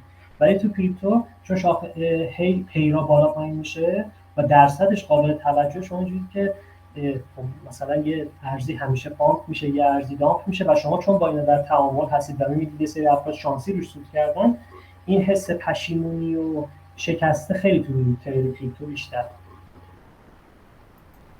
آره، این جنبه روانیش که خیلی شدید داره، هم نوساناش شدید تره، هم خبرهایی که داره میاد و این حس عقب موندن رو تو داریم. اون به اصطلاح فومو رو خیلی وقتا بله. داریم ما. میدونی این بله. نکته خیلی خوبی اشاره کردی. حالا یه سوال دیگه، به نظرت این تبلیغایی که مثلا میگه آقا شما اگه اینو خریدی اینقدر درصد سود کردی، ولی اگه فلان شیت کوین رو می‌خریدی الان تو 3 روز 100% سود می‌کردی. بله. به نظرت این شیت کوین ها اینجوری دارن، یعنی روی این حس ما دارن مانور میدن، یا اینکه نه حالا یه بحث دیگه ای اصلا داره، ببین بازی دیگه ای شیت داره؟ کوین حقیقتا دیگه اسمش روشه، ولی مسئله‌ای که در مورد شیت کوین وجود داره اینه که همیشه تو گذشته بازار، من قبلش هم اشاره کردم، تو گذشته بازار همه استادم. من میتونم تا آخر اون حسرت اینو بخورم که چرا شیبا نخریدم یا چرا پپه نخریدم یا چرا مثلا نات کوین مثلا نشستم کلیک کنم. یه همچین حالتی وجود داره و مثلا این حالته ممکنه به یه سری از افراد هم سود بده. ولی آیا ما اصلا در نظر نمیگیریم که نسبت کسانی که واقعا مثلا تحلیل کردن، حالا فاندامنتالی رفتن پپر رو از میون این همه شیت کوین، میلیون قبرستان پر پروژه شکست خورده، یا توی همون میشه گفت اینقدر این قبرستان پروژه شکست خورده زیاده که یعنی بزرگ و وسیعه که هر شیت کوینی که میاد ممکنه به نتیجه نرسه. یعنی اینقدر شیت کوین ریسکیه متاسفانه. به خاطر همین موضوع چقدر احتمال داره که بین این همه شیت کوینی که داره میاد که هنوز توی صرافی هم لیست نشده، یه تحلیلگری پیدا بشه و بره پپر رو شناسایی بکنه و بخره؟ خب این احتمالش خیلی پایینه، چون شما میلیون ها میلیون شیت کوین دارید. یه سایتی هست به اسم کوکوین، شما میرید داخلش هر اسمی سرچ میکنید شیت کوینش میاد بالا. یعنی شما همینجوری رندوم رو کیبوردتون کلیک میکنید، یه شیت کوینی بهتون نمایش داده میشه که میتونید تریدش بکنید، بخریدش، اصلا کیف پولتون نگه دارید. ولی آیا این پول میشه یا نه یه بحثه. و یه بحث دیگه‌ای هم هست که یک سری از افراد به صورت شانسی اومدن روی اینا سرمایه گذاری کردن و مدیریت سرمایه هم داشتن احتمالاً. منتها مسئلهشون این بوده که مقدار سرمایهشون خیلی از ما بیشتر بوده. یعنی مثلا طرف مثلا 200,000 دلار پول داشته، اومده یه مشاور مالی اصلا برای کریپتو استخدام کرده، یه کسی که بیاد براش صندوق سرگردانیشو بکنه، اومده بهش گفته که مثلا شما 5% تو بیا مثلا شت کوین بخر. اومده 5% شت کوین خریده و مثلا از هر کدوم 100 دلار خریده، یکیش هم پپه بوده و پپه پام شده و بعد اومده ادعا کرده که خب من چیز کردم، من الان در واقع میشه گفتش که با تحلیل اومدم این کار رو انجام دادم و خیلی خوب برای من جواب داده، در صورتی که اصلا اینطوری نیست واقعیت. یعنی هر کسی که اومده این شت کوین رو خریده لزوما تحلیلش رو انجام نداده، لزوما نیومده این کار رو انجام بده، اومده یه ریسکی کرده، هرچند با سرمایه کم مثلا 5% 10% سرمایه‌اش اومده ریسکی کرده و اینها رو خریده و براش مهم نبوده از دست بده. ولی خب مثلا میمونه که من بیام بگم که خب اوکی شما به خاطر پولی که داشتی مانور بیشتری تونستی روی این ارزها بدی، به خاطر همین شده دیگه، یعنی به خاطر همین نتیجه داده به صورت شانسی. و من نمیتونم مثلا من به یه نفر نمیشه گفت مثلا عکاس، به کسی میشه گفت به عکاس که مثلا وقتی عکس میگیره در واقع یه دونه عکسش خوب بشه، یعنی همون یه دونه عکسی که میگیره خوب میشه، اگه 10 تا عکس میگیره 8 تاش خوب بشه. من به این میگم عکاس. و دقیقاً اگه من بیام مثلا من بردیاری که مثلا عکاسی نخوندم نمیدونم بیام 100 تا عکس بگیرم، معلومه که از اون 100 تا 2 تاش خوب میشه. و اون سرمایه دارم دقیقاً همینه، به خاطر پولی که داشته اومده این شت کوین رو خریده، از اون مقدار اومده دو تاش پام شده و بعد اومده ادعا کرده که من با تحلیل خودم با دورنگری خودم اومدم اینو خریدم، شماها جا موندید. و این هم یه حقیقتا کذبیه که متاسفانه وجود داره، یه تحلیل واقعیتی که متاسفانه وجود داره. هرچند آدم بهش میگه که شما این کارو کردی که اینجوری شد، شما شانس آوردید، گردن نمیگیره. حالا ما کاشان زندگی میکنیم، اینجا یه مثالی داریم، میگیم آقا ما سالی اینقدر داریم ضرر بیپولیمون رو میدیم. خب الان همه ما میدونیم که اگه بریم تمام شت کوین های دنیا رو هر روز یه مقداری ازش بخریم، به هر حال یه دونه از اینا یه روزی پامپ میشه دیگه. یا چه میدونم ما اگه بریم شمال زمین بخریم، اینا یه زمانی میره بالا. این دیگه کسی که الان رو گنج خوابیده نباید 4 سال دیگه به قول من فلان سال خیلی تحلیل کردم اومدم اینو بررسی کردم. بله. اینم دقیقاً همینه، حرفی که میزنی کاملا باهات موافقم. اینکه تو 4 تا بخری یه دونش پامپ بشه هنر، نه که بیای 4000 تا بخری یه دونش پامپ بشه بعد همون رو بیای تو بگرنه. بردیا جان برگردیم سر بحث تریدمون، همون روالی که داشتیم رو ادامه بدیم. تو چطور تونستی استراتژی رو بهینه کنی؟ میدونی اینم شاید سوال باشه برای من. ببین سلام امیر حسین جان، خوش اومدید. ببخشید. بله خیلی خوش اومدید. سلام قربونتون برم، ببخشید دیر شد، من کاری داشتم. بله خواهش می‌کنم. من خدمت همه دوستانی هم که تشریف آوردن سلام عرض کردم مجدد سلام عرض می‌کنم. اگر نشد عذرخواهی می‌کنم دیر که سلام عرض می‌کنم خدمت شما، خیلی خوش اومد. و اینکه یه مسئله‌ای که هستش در مورد بهینه کردن استراتژی، حقیقتاً چند تا مؤلفه وجود داره. بحث روانشناسیشو میخوای اول بگیم، چون شما باید روانشناسی رو انجام بدید. آره. روانشناسیشو بدونی که بعد مثلا بتونی ترید بکنی. ببین دقیقاً بعد از مرحله چهارم که شما میشینید به این فکر میکنید که خب اوکی من الان استراتژیمو روی مدیریت ریسک ثابت دارم پیش میبرم و بعدش میخوام شروع کنم روش ترید کردن، اینجا به ازای همون دو تا نکته که گفتم در مورد سقف پولی یک شخصی و مقدار استاپ خوردنش، اینجا شما درگیر این دوتا میشید. یعنی چی؟ یعنی به این نتیجه میرسید که خب من الان استراتژی دارم، نقطه ورودم هم دارم، نقطه خروجم هم دارم، تمام مؤلفه های استراتژی رو هم دارم و الان چرا باز من استاپ دارم میخورم؟ چی میشه تو زندگی من که استاپ میخورم؟ و اینجا جاییه که اکثر تریدرها دقیقاً توی این مرحله خارج میشن. اکثر کسایی که مثلا به تئوری توطئه ترید معتقدن که آره بازار میخواد ما رو از میدون به در بکنه و مثلا استاپ ما رو هانت میکنه و میاد مثلا ما رو میزنه، اصلا مبالغی که ما داریم ترید میکنیم واقعا ناچیزه در مقابل اون مبالغی که هج فاندها و بانک‌ها دارن ترید میکنن. بگذاریم از این موضوع، از بحث خارج نشیم. ولی مثلا اینجا پیش میاد. چرا؟ چون شما دقیقاً به واسطه تریدت، چون رقیبت خودتی، یه مسئله برای پیش میاد. ببین اکثر ماها یه شغلی داریم، یه حرفه‌ای داریم، به غیر از حالا اگر تریدر باشیم ممکنه شغل دیگه هم داشته باشیم، حرفه‌های دیگه هم داشته باشیم. وقتی ما داریم مثلا این خصوصیات اخلاقی ما رو افراد می‌بینن، مثلا خانواده‌مون، همسرمون، پارتنرمون، هر کسی داره این خصوصیات رو می‌بینه، یا همکارمون میاد نگاه می‌کنه میگه خب این آدمه نسبت خوبیش به بدیش چقدره. یعنی ما یه آدم خوب رو هیچ وقت سفید و سیاه نمی‌بینیم، ما آدم‌ها خاکستری می‌بینیم. می‌بینیم این آدمه خوبه ولی این اخلاق بد هم داره، یعنی خوبیاش زیاده ولی اخلاق بدش اینه. و این اخلاق بده معمولا یه اخلاقایی هستش که مثلا کمالگرایی، مثال عجله که مثلا برای من خیلی چیز بود، یعنی این اخلاق من بود، من متوجه شدم که آدم عجولی هستم. خب عجله در واقع میشه گفتش که عرضم خدمتتون که تکبر، لجبازی، همه اینها رو ما تو خودمون داریم، یا عصبانیت، زودجوشی، تمام اینها مؤلفه‌هایی هستش که تو شخصیت هر کی هست و معمولا تو محیط‌های کار اینها پذیرفته میشه. یعنی شما یه همکاری دارید که مثلا می‌بینید 10 سال داره تو اون شرکت کار میکنه ولی همه میگن خب این آدم اینجوریه، خب مثلا این یه ذره زودجوشه، یه ذره عصبانی میشه، یه ذره مثلا اینجوریه، حساسه، حواست بهش باشه. و اون طرف هم این رو پذیرفته، هم خودش میدونن هم خانواده‌اش میدونن که این آدم حساسیه.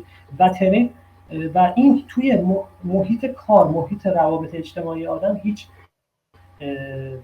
خلالی ایجاد نمیکنه، یا اگه خلالی ایجاد میکنه کم ایجاد میکنه و اطرافیانش میپذیرن. ترین اصلا این کارو نمیکنه. دقیقاً همین چیزی که شما از بچگی باهاش اخت شدی و پذیرفتی و خودت میدونی که آدم عجولی هستی. مثلا من رفتم سر کار گفتم که من آدم عجولی هستم، یعنی بهم گفتم تو آدم عجولی هستی، گفتم بله و اینو همه پذیرفتن و من هیچ مشکلی هم دیگه از اون به بعد نداشتم. ولی ترید میاد دقیقاً همین رو کادو میکنه، میذاره خدمت شما، میگه بفرمایید شما از همین جایی که نقطه ضعف داری و روش کار نکردی ضربه میخوری.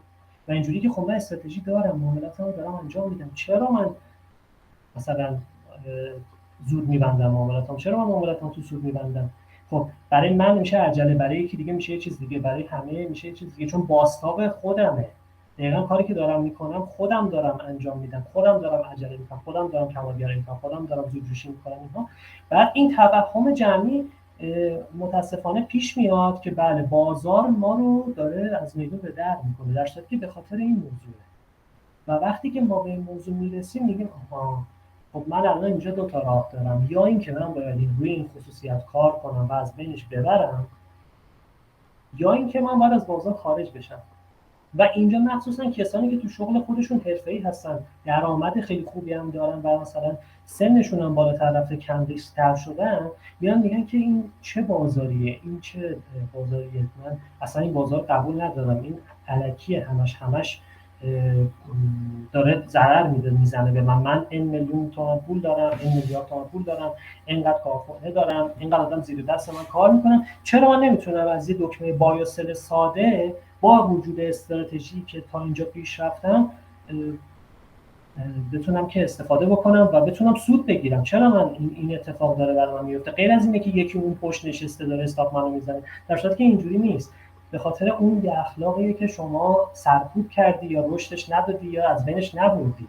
و اینجاست که یه دوره معمولا افسردگی 2 هفته، 3 هفته یا 4 هفته برای پیش میاد که من الان چیکار کنم با این قضیه. یه مدت ممکنه ترید نکنی و این یه دوره یا اصلا کنار بکشی و اینجاست که همه آدما میگن نه این بازار به درد نمیخوره و ازش خارج میشه. این یه بحثه. و بعد از این که حالا سوال بعدی اگه گفته باشی رامین جان، گفتی که چطوری تو اینو بهینه می‌کنی، درسته؟ خب حالا میرسیم به بهینه کردن. من باید از این مرحله بگذرم خب که من بیام این اخلاقه رو کنترل کنم، که من بگم من چیم بده و بازار داره بازتاب چه کاری رو به من میده. من اگه کمالگرام حتما میخوام مثلا این کار رو انجام بدم، حتما باید تیپی من تا آخر بخوره. مثلا من اگه تیپی گذاشتم تیپی 1 تیپی 2 تیپی 3، من باید تیپی 3 هم بخوره تا از بازار بیام بیرون. مثلا من عجله دارم، من تو ضرر میبندم، تو سود میبندم. خب حالا که میخوام این اخلاق کنترل کنم باید بیام ببینم که پرفورمنس من توی تایم روز چطوریه. درسته؟ پرفورمنس من چطوریه؟ پیری که من دارم روش ترید میکنم چطوریه؟ چه مؤلفه هایی داره؟ خب این مؤلفه ها رو میشه مکتوب کرد، حالا مکتوبم نکرد میشه بهینه کرد، میشه اومد گفتش که خب من از این تایم تا این تایم ترید، من از این تایم تا این تایم من حالم خوبه ترید میکنم، حالم بده ترید نمیکنم، هیچ حسی ندارم ترید میکنم. یا مثلا شرایط زندگی، مدیریت زندگی من یه چیزه، فلسفه زندگی من هم یه چیزه. الان همه دوستانی که الان اینجا هستیم که کنار هم داریم صحبت میکنیم میگیم که فلسفه هر تک تک ما با هم دیگه فرق میکنه، استراتژی زندگی ما با هم دیگه فرق میکنه، هر کسی دیدگاه خودش رو داره. درسته؟ پس شما بر اساس اون دیدگاهت میای استراتژیت رو بهینه میکنی، میگی که خب من اینجا این کارو کردم دیگه نمیکنم، حالا من دارم با چی این کار انجام میدم؟ با ژورنال دارم اونجا ژورنال می‌نویسم، میگم اینجا اشتباه کردم، بعد چرا این کارو کردی، چرا این حرف زدی، چرا چرا این حرکت رو انجام دادی، چرا از ریسکت خارج شدی، اگه خارج شدی چرا خارج شدی، دلیل باید درش وجود داشته باشه. و همه این دلایل اینها رو به هم میده که خب من حالا از استراتژیم چی کم بکنم، من حالا شرایط روحیم رو متوجه شدم، نقطه ضعفم رو فهمیدم، چی به استراتژیم اضافه بکنم، چی از استراتژیم کم بکنم، نقطه ورودم چطوریه، ضعف نقطه ورود دارم، ضعف نقطه خروج دارم. مثلا من خودم یکی از ضعفایی که داشتم ضعف نقطه ورودم بوده. خب و الان استراتژی من داره میره به سمت اینکه داره شخصی سازی میشه دیگه. من دارم استراتژی رو با شرایط زندگی، با خلقیات خودم و با در واقع سوددهی بالاتر، یعنی من میخوام اگه مثلا امروز اکسپکتد ریترن من انقدر، من میخوام فردا بشه انقدر، یعنی درصدش رو بیشتر افزایش بدم، میام این رو بهینه سازی میکنم و استراتژی برای شخص من جواب میده. و اینجاست که رامین جان حالا تو بحث قبلی اشاره کردی به استراتژی که میگی که افراد باید استراتژی شخصی داشته باشن یا نه. بله اینجا میشه، بله الان استراتژی که من دارم بهینه شده برای شخص من. خب پس من نمیتونم اینو بیام مثلا برای شما تعریف بکنم، نمیشه. مثلا شما ممکنه نتونی روی استراتژی کار بکنی چون پرفورمنست با من فرق میکنه، چون شرایط زندگی با ما فرق میکنه، چون خلقیاتت با ما فرق میکنه، شاید اصلا دوست نداشته باشی اونجوری که من تحلیل میکنم حتی تحلیل میکنی. بنابراین استراتژی نمیشه روی همه بشینه و نمیشه که شما یه استراتژی به شدت بهینه رو بیای به یه نفر یاد بدی و توقع سوددهی داشته باشی. هر کسی باید خودش استراتژی خودش بسازه و استراتژی بهینه رو شما باید اینجوری طراحی بکنید که تمام این آیتم‌ها رو کنار هم با ژورنال در بیارید و نقاط ضعفتون رو به نقاط قوتتون تبدیل بکنید به واسطه اون خلقیاتی که دارید. در جنبندی میخوام بگم و اینکه تمام این آیتم ها رو کنار هم بذارید که بگید من چرا استاپ خوردم، من چرا تیپی نخوردم و چه شرایطی داشتم و چی شد و تمام این وقایع رو داشته باشید و حالا اینها رو بتونید اپتیمایز بکنید به استراتژی خودتون و بتونید استراتژیتون رو در واقع تراش بدید و دیگه کامل به سمت این برید که خب دیگه من الان که استراتژیم تراش پیدا کرده میتونم سقف مالیم رو بیشتر کنم، یعنی مثلا این درصد پول اینقدر سرمایه آوردم دارم ترید میکنم، حالا میکنمش اینقدر که باز حالا ادامهش درست. میتونیم بگیم که چه مهدی جان دلیل انتخاب کریپتو گفتی، اول صحبتات هم به سبک اشاره کردی که والیوم پروفایل گفتی، درسته؟ بله. اینو میتونی یه توضیح بدی که چرا این سبک رو انتخاب کردی؟ میدونم که خیلی تحقیق کردی در مورد سبک‌های دیگه، چی شد که به این رسیدی و به این نتیجه رسیدی که من این یه مورد رو بیام بهینه بکنم، شخصی سازی بکنم؟ ببین حقیقتا من والیوم پروفایل گیواب رو وقتی انتخاب کردم، من بیشتر برام مهم بود که حجم بازار رو بتونم ببینم که در واقع ببینید یه جا هست که شما میگی مثلا مثلا سبک آی سی تی میگی که اینجا نقدینگی وجود داره، به خاطر اینکه نقدینگی وجود داره من میام اینجا وارد میشم یا خارج میشم. خب من برام مهمه که یعنی من در درجه اول یه چیز دیگه هم میتونم که باید اضافه بکنم اینه که من دنبال یه سبکی بودم که بتونم مولتی تایم فریم روش برای من جواب بده، باز دارم میگم برای من جواب بده و اینکه یه نقطه گرون به من بده. یعنی من همیشه ذهنم این بود که من از کجا باید بفهمم که یه استی گرونه، یه پیری گرونه، من از کجا باید اینو متوجه بشم. یه ولیو اریایی به من بده، یه های ولیو اریایی به من بده، یه لو ولیو اریا به من بده و یه پوینت آف کنترل به من بده. پوینت آف کنترل یعنی میانگین قیمت بین این دوتا و حجم هایی که داره بهش معاملات انجام میشه. حالا این میتونه مال چند روز گذشته باشه، میتونه مال چند ساعت گذشته باشه، یا میتونه مال چند دقیقه گذشته باشه. من دوست دارم در اون تایم یعنی من به شخص مشکلم، یعنی برای که VWAP و والیوم پروفایل انتخاب کردم، من همیشه دوست داشتم که ببینم میانگین قیمت چیه، یعنی بیشترین قیمتی که در یک بازه زمانی تمام افراد روش در گذشته، حالا حال که خب دقیقاً وقتی چارت داره حرکت میکنه اون قیمتی که اون لحظه است بهترین قیمتی که همه روش توافق دارن، ولی بیشترین حجمی که خورده روی چه قیمتی در گذشته بازار خورده که حالا پوینت آف کنترل تشکیل داده و اومده در واقع چیز کرده، اومده یک زونی رو تشکیل داده که قیمت به خاطر اینکه قبلا یه حجم سنگینی روی این قیمت خورده یا گرون بوده، اون قیمت که شده ولیو هایش شده ولیو لوش، قیمت توی کجاهای این اسیلاتوری که من دارم استفاده میکنم میاد و قرار میگیره و واکنش نشون میده. یعنی من همیشه دغدغه اصلی من مفهوم این بوده که من از کجا باید بفهمم که قیمت دقیقاً تو گذشته بازار کجا گرون بوده و کجا ارزون بوده و من بتونم که روی این نواحی یک ریاکشنی نسبت به حجم معاملات بگیرم و بتونم که مثلا با VWAP که میاد دقیقاً میشه گفتش که والیوم ویتد اوریج پرایس، یعنی دقیقاً میشه گفت میانگین قیمتی، حجم قیمت در یک نقطه‌ای رو میاد برای من بر اساس تایم فریم تشکیل میده و من میتونم بگم که خب پس اینجا نقطه تعادلی قیمته، پس من میتونم اینجا یک ریاکشنی داشته باشم چون در گذشته بازار اینجا یک نقطه مهمی بوده و مجدد ممکنه لیکویدیتی روش وجود داشته باشه، روش اوردر داشته باشه و من بتونم اونجا واکنش خوبی بگیرم. همیشه این برای من سوال بود که من از کجا باید بفهمم که این نواحی چرا مهمه، سبای الگوهای چارتی، من از کجا باید بفهمم که این نواحی مهمه. من دوست دارم بدونم که حجم معاملاتی که اینجا انجام شده چقدره و این برای من اهمیت داشته. درسته. بردیا جان، من یه چیز دیگه هم که داخل استیتمنت رو میدیدم، تو رو ارز نیر خیلی داری ترید میکنی، درسته؟ بله من درست یادم مونده باشه. بله نیر FTM یا بله اینا معمولا ترید میکنن. یعنی اینو از عمد اومدی چند تا رو انتخاب کردی مثلا به خاطر اینکه دیتاهای خاص داشتن، یا اینکه نه حالا تو اون بازه که داشتی استیتمنتاتو میذاشتی اینا بیشتر بهت پوزیشن؟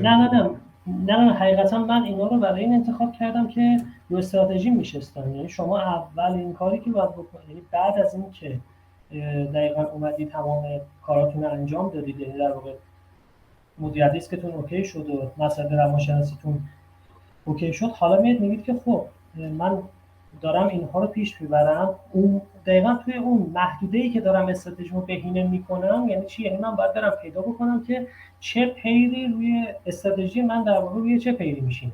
این هم جزء مراحل بهینه کردن دیگه. برای همین من مثلا میرم من چارت رو وا میکنم، اول تحلیلش میکنم، بعد چند تا ترید روش میزنم، مثلا 10 تا 15 تا، حالا به هر بسته به استراتژی و هر شخص میتونه متفاوت باشه. من میام این کار رو انجام میدم و شروع میکنم پیرا رو انتخاب کردن. میگم آها من مثلا تو تایم فریم توی این تایم فریم دارم ترید میکنم، این مولتی تایم فریم دارم ترید میکنم، چه ویژگی‌های این کوین داره. مثلا برای من مهم بود که حجمی که روی هر پیری میخوره نه خیلی بالا باشه نه خیلی پایین. یعنی مثلا من بیت کوین کمتر ترید میکنم. چرا؟ به خاطر اینکه حجم معاملاتی که روی بیت کوین میشه خیلی بالاست. وقتی هم حجمش پایین باشه برای من نمیتونه خیلی روی استراتژی بشینه. بنابراین من میام یه حجم معقولی رو انتخاب میکنم و چارتی که من انتخاب میکنم معمولا باید به این صورت باشه که کندلا توش مشخص باشه و اون حالت تریکی و گول زننده رو نداشته باشه، مداوم هی مثلا کندل بالا شادو کنه پایین شادو کنه هی بالا شادو کنه همینطوری دونه برسه مثلا به یه چیز. دوست دارم چارت خیلی منظم و دقیق به اونجا برسه، یعنی حجمش یه طوری بخوره که من بتونم یه فضای خالی، یه گپ یا یه سینگل پرینتی پیدا بکنم که بتونم برگشت قیمت رو حدس بزنم. و این چارت مؤلفه‌هایی که من برای پیرایی که دوست دارم انتخاب میکنم، پیرایی که انتخاب کردم در نظر گرفتم که اینا رو انتخاب کردم در نظر گرفتم. و اینکه یه مسئله دیگه که هست اینه که با وجود این مؤلفه هایی که برای پیدا دارم میتونم برم بعداً پیرهایی که شبیه نیر هستن به شبیه FTM هستن هم پیدا بکنم. یعنی شما به این هم باید برسید که دقیقاً چی روی چارت من میشه.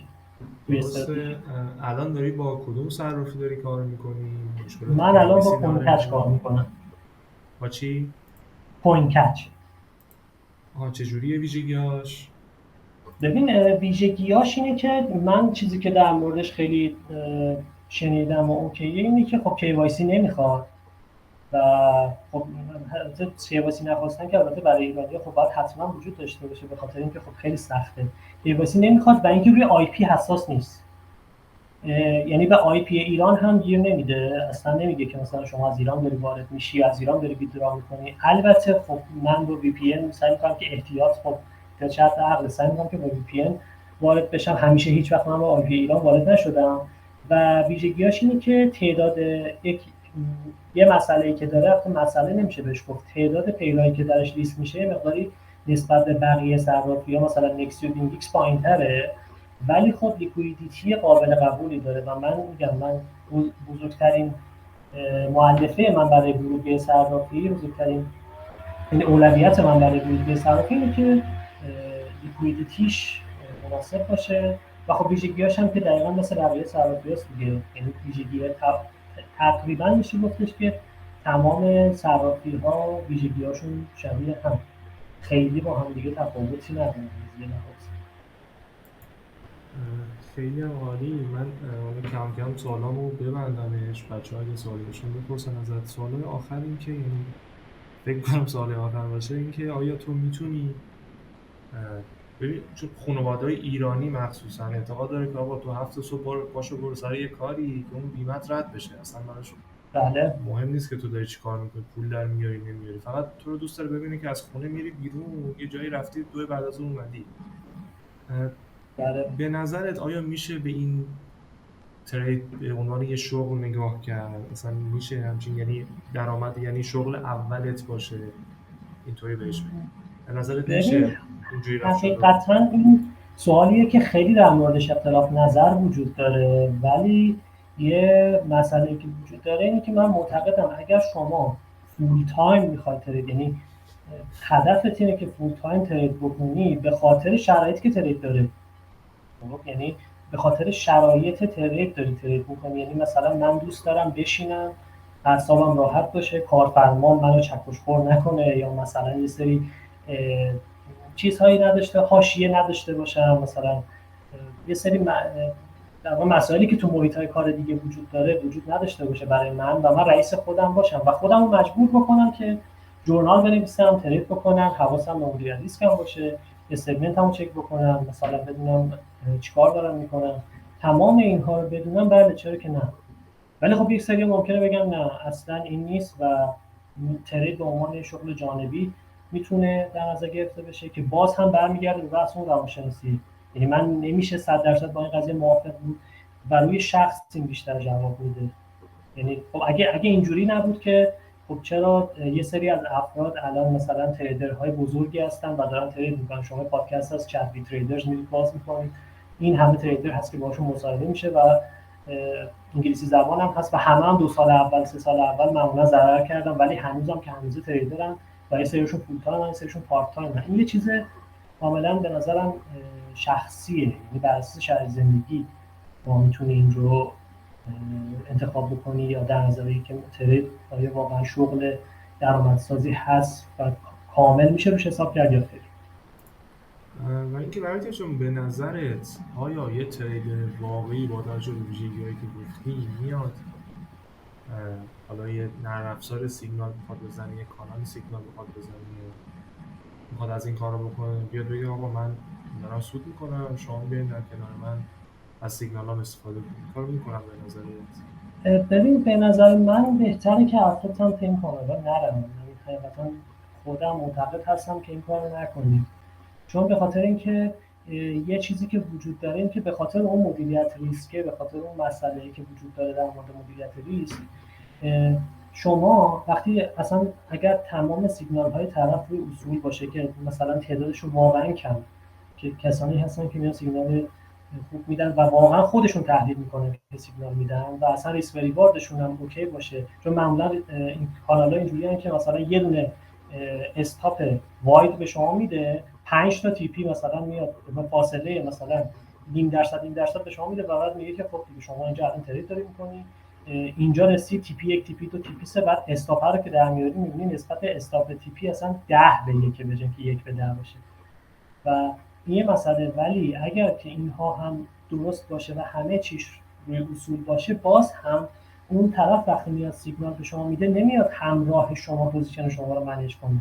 نمیاد بگه شما اگه تی پی 1 اینجوری شد ببند، تی پی 1 اینجوری شد ببند، تی پی 2 این اتفاق افتاد ببند، تی پی 3 اینجوری شد ببند، یا مثلا استاپ قیمت اومد پایین، استاپ اب نداره مثلا به این محدوده داره میرسه، استاپ تو ببر پایین، پایین‌تر بذار مثلا، یا اینکه نه اگر ریسکت ثابته از اون ور اگه مثلا قیمت اومد بالا پول بک زد به نقطه ورودت، اونجا حجم اضافه کن، استاپ تو بیار نقطه ورودت. نمیاد هیچ کدوم، یعنی پوزیشن منیجینگ رو نمیاد با شما انجام بده، صرفا یه چارتی برای شما میذاره و شما میری این رو میزنی و چیز میشه. اگر من اصلا توصیه نمیکنم، حقیقتا معتقدم که اصلا این از شما تریدر نمیسازه و شما یکی از مشکلاتی که داره اینه که شما دائم باید چشمتون به گوشی باشه که اون کانال تلگرامی رو چک بکنید که اون بیاد برای شما سیگنال بذاره. درسته که تو فارکس خب سشن بندی داره، یه مقداری ساختار داره، منظم‌تره، همه چی بهتره، ولی خب تو کریپتو چون 7 روز هفته بازه و همیشه هم روی شیت کوینا معمولا اینا سیگنال میدن، اصلا من توصیه نمی‌کنم. ممنون ازت. و اینکه به نظرت حالا ربات ها میتونن دستیارهای خوبی باشن برای تو بازار کریپتو، میتونن کمک کننده باشن یا حالا استفاده دیگه ای داشته باشن؟ ببین الگوریتم و ربات‌ها میتونن دستیار باشن، ولی خب به شرط اینکه شما اون الگوریتم در رباتی که دارید طراحی میکنید و معمولا افرادی که میان این الگوریتم و ربات رو می‌نویسن معمولا به شخص ارائه نمیدن، یعنی به محض اینکه طرف یک ربات یا یه مسئله که وجود داره، این چون من اصلا نمیتونم بیام اینو مطرح بکنم بگم این ربات ها و الگوریتم به شما جواب نمیدن، نه جواب میدن. ممکنه یک نفر بره برای مؤسسه مالی ربات بنویسه و بره یه الگوریتمی براشون طراحی بکنه و الگوریتم مداوم شروع کنه به عنوان دستیار مثلا سیگنال دادن و پوزیشن گرفتن یا نه یا هر چیزی که مثلا ممکنه اون ربات انجام بده یا اصلا آربیتراژ انجام بده یا هر چی.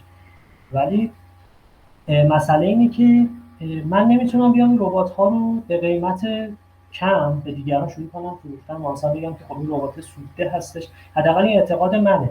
به نظر من کسی که میاد الگوریتم می‌نویسه، ربات می‌نویسه، اگر اون رباتی که نوشته باگاشو گرفته باشه، الگوریتم کاملا آماده باشه، روش استراتژی پیاده شده باشه و بک تست گرفته باشه و همه چیش خوب باشه، خب طبیعتا منم باشم اینو میرم به یه کمپانی، به یه هج فاندی، به یه بانکی میرم ارائه میدم که بتونم در واقع چیز بکنم دیگه، بتونم درآمد بهتری داشته باشم دیگه. برای چی باید مثلا بیام اینو به دیگران بفروشم 7 میلیون تومان وقتی اون طرف وقتی میاد این ربات رو میبینه و میاد از من به مبلغ هنگفتی حاضر هزینه بکنه از من بخره، یا اینکه من میام با این نفر شریک میشم، استراتژی از اون طرف هستش و پول از طرف استراتژی از یک نفره، سرمایه از طرف یه شخص دیگه است و الگوریتم داره کار میکنه و من میتونم کسب سود بکنم. به نظر من یک مقداری بی سر و صداتره، نه اینکه جواب نیست، چرا خیلی جواب، یعنی قطعا جوابه، قطعا میشه روش سود کرد، اصلا نمیشه منکرش شد، چون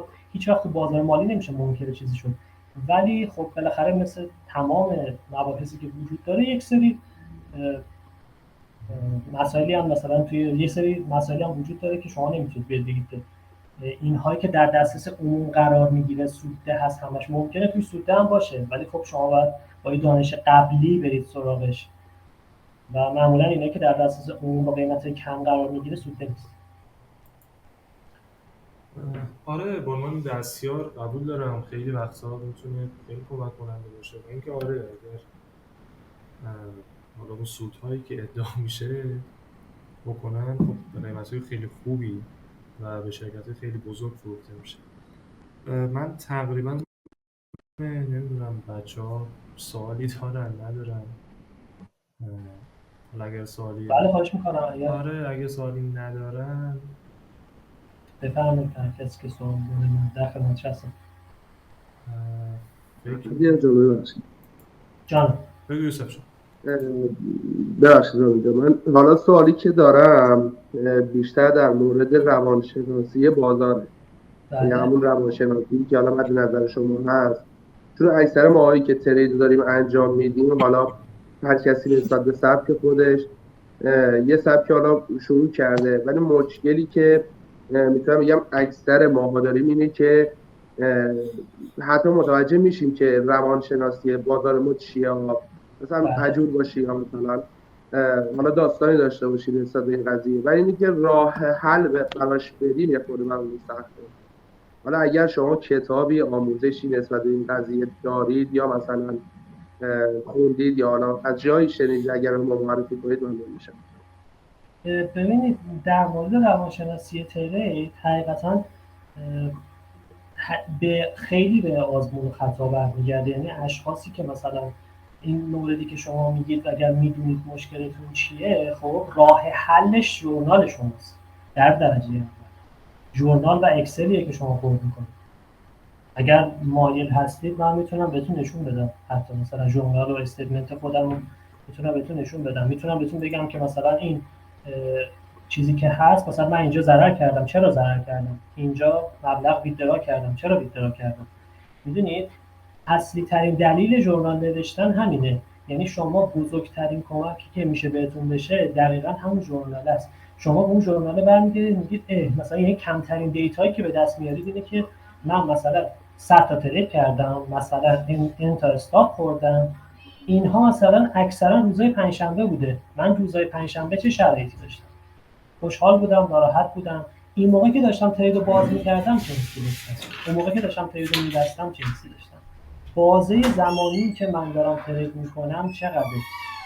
این ترید هایی که الان مثلا من دارم تو چه بازه زمانی بیشترین سود به من داده؟ مثلا من الان میدونم که ترید هایی که داشتم معمولا بین وقتی 3 الی 4 ساعت پوزیشنم باز بوده اکثرا سوده بوده. چرا؟ به خاطر اینکه من یه شرایطی تو اون 3-4 ساعت داشتم، میتونستم هیجانم رو کنترل کنم و به خاطر اینکه من آدم عجولی هستم، یعنی این نتیجه رو من گرفتم که به خاطر اینکه من آدم عجولی هستم نمیتونم بیشتر صبر کنم. من معمولا پوزیشنام یک روز باز نمیمونه، معمولا تا آخر شب پوزیشنام میبندم چون نمیتونم پوزیشنم باز نگه دارم برای روز بعد. این یه مسئله شخصیه، یعنی اون روان شخص من تاثیر میذاره. به خاطر همین شما اگر میخواید که بتونید این چیز رو داشته باشید، در واقع این مشکل رو بتونید راه حل براش پیدا بکنید، خب شما باید برید به ژورنالتون مراجعه بکنید که آقا من دقیقاً اگر اینجا استاپ خوردم یا اینجا برای من مسئله پیش اومد یا ضرر کردم یا این مشکل رو دارم در مبحث روانشناسی، تو اون شرایط چه کار کرده بودم، تو اون شرایط تو چه موقعیتی قرار داشتم، اون موقعی که مثلا تاریخ فلان این ترید رو زدم. و به نظر من شما این رو باید در نظر بگیرید. ژورنالتون خیلی بیشتر میتونه بهتون کمک بکنه. ممنون از شما. پس در کل منظور شما اینه که شاخصایی که حالا توی ژورنال می‌نویسین میتونه حالا راه حل ما رو بهمون بگیم، درسته؟ بله بله. بله 100%. بله خواهش میکنم. این شاخص ها رو اگر حالا شما بتونید برای رامین بفرستید که حالا برامون بذارم ممنون میشم که این شاخص ها شامل چه چیزایی میشه، چون هر کسی ژورنال رو یه جوری می‌نویسه دیگه، حالا نسبت به احساسات فلان شاید یه سری چیزا رو ننویسه، شاید اصلا از دید من یه چیزی مهم نباشه، ولی اگر یه شاخص ثابتی باشه فکر می‌کنم خیلی بتونه کمکمون بکنه. بله ببینید مثلا البته خب من الان فکر نمی‌کنم بتونم اونجا بفرستم، میتونم اونجا مثلا چیز خودمو بذارم، ژورنال خودمو. آره اگه شیرش کنی که خیلی عالی. بله الان یه لحظه اگه اجازه بدین من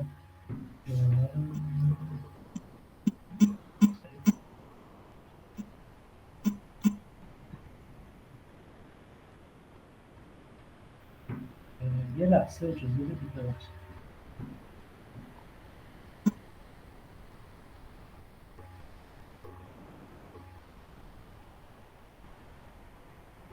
خب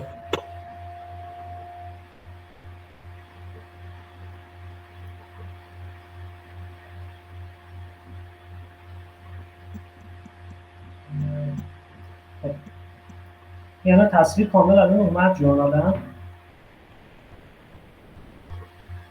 آره من دارمش. آره. شیر شد. براتون شیر شد. دستور. بله بسیار عالی. ببینید مثلا الان جورنال البته فایل اکسل چیز هست برای ماه جونه. خب ببینید مثلا من اومدم اینجا نوشتم به فرض مثال من اومدم اینجا مودم رو نوشتم. ببینید این ستونی که مود نوشته ستون او.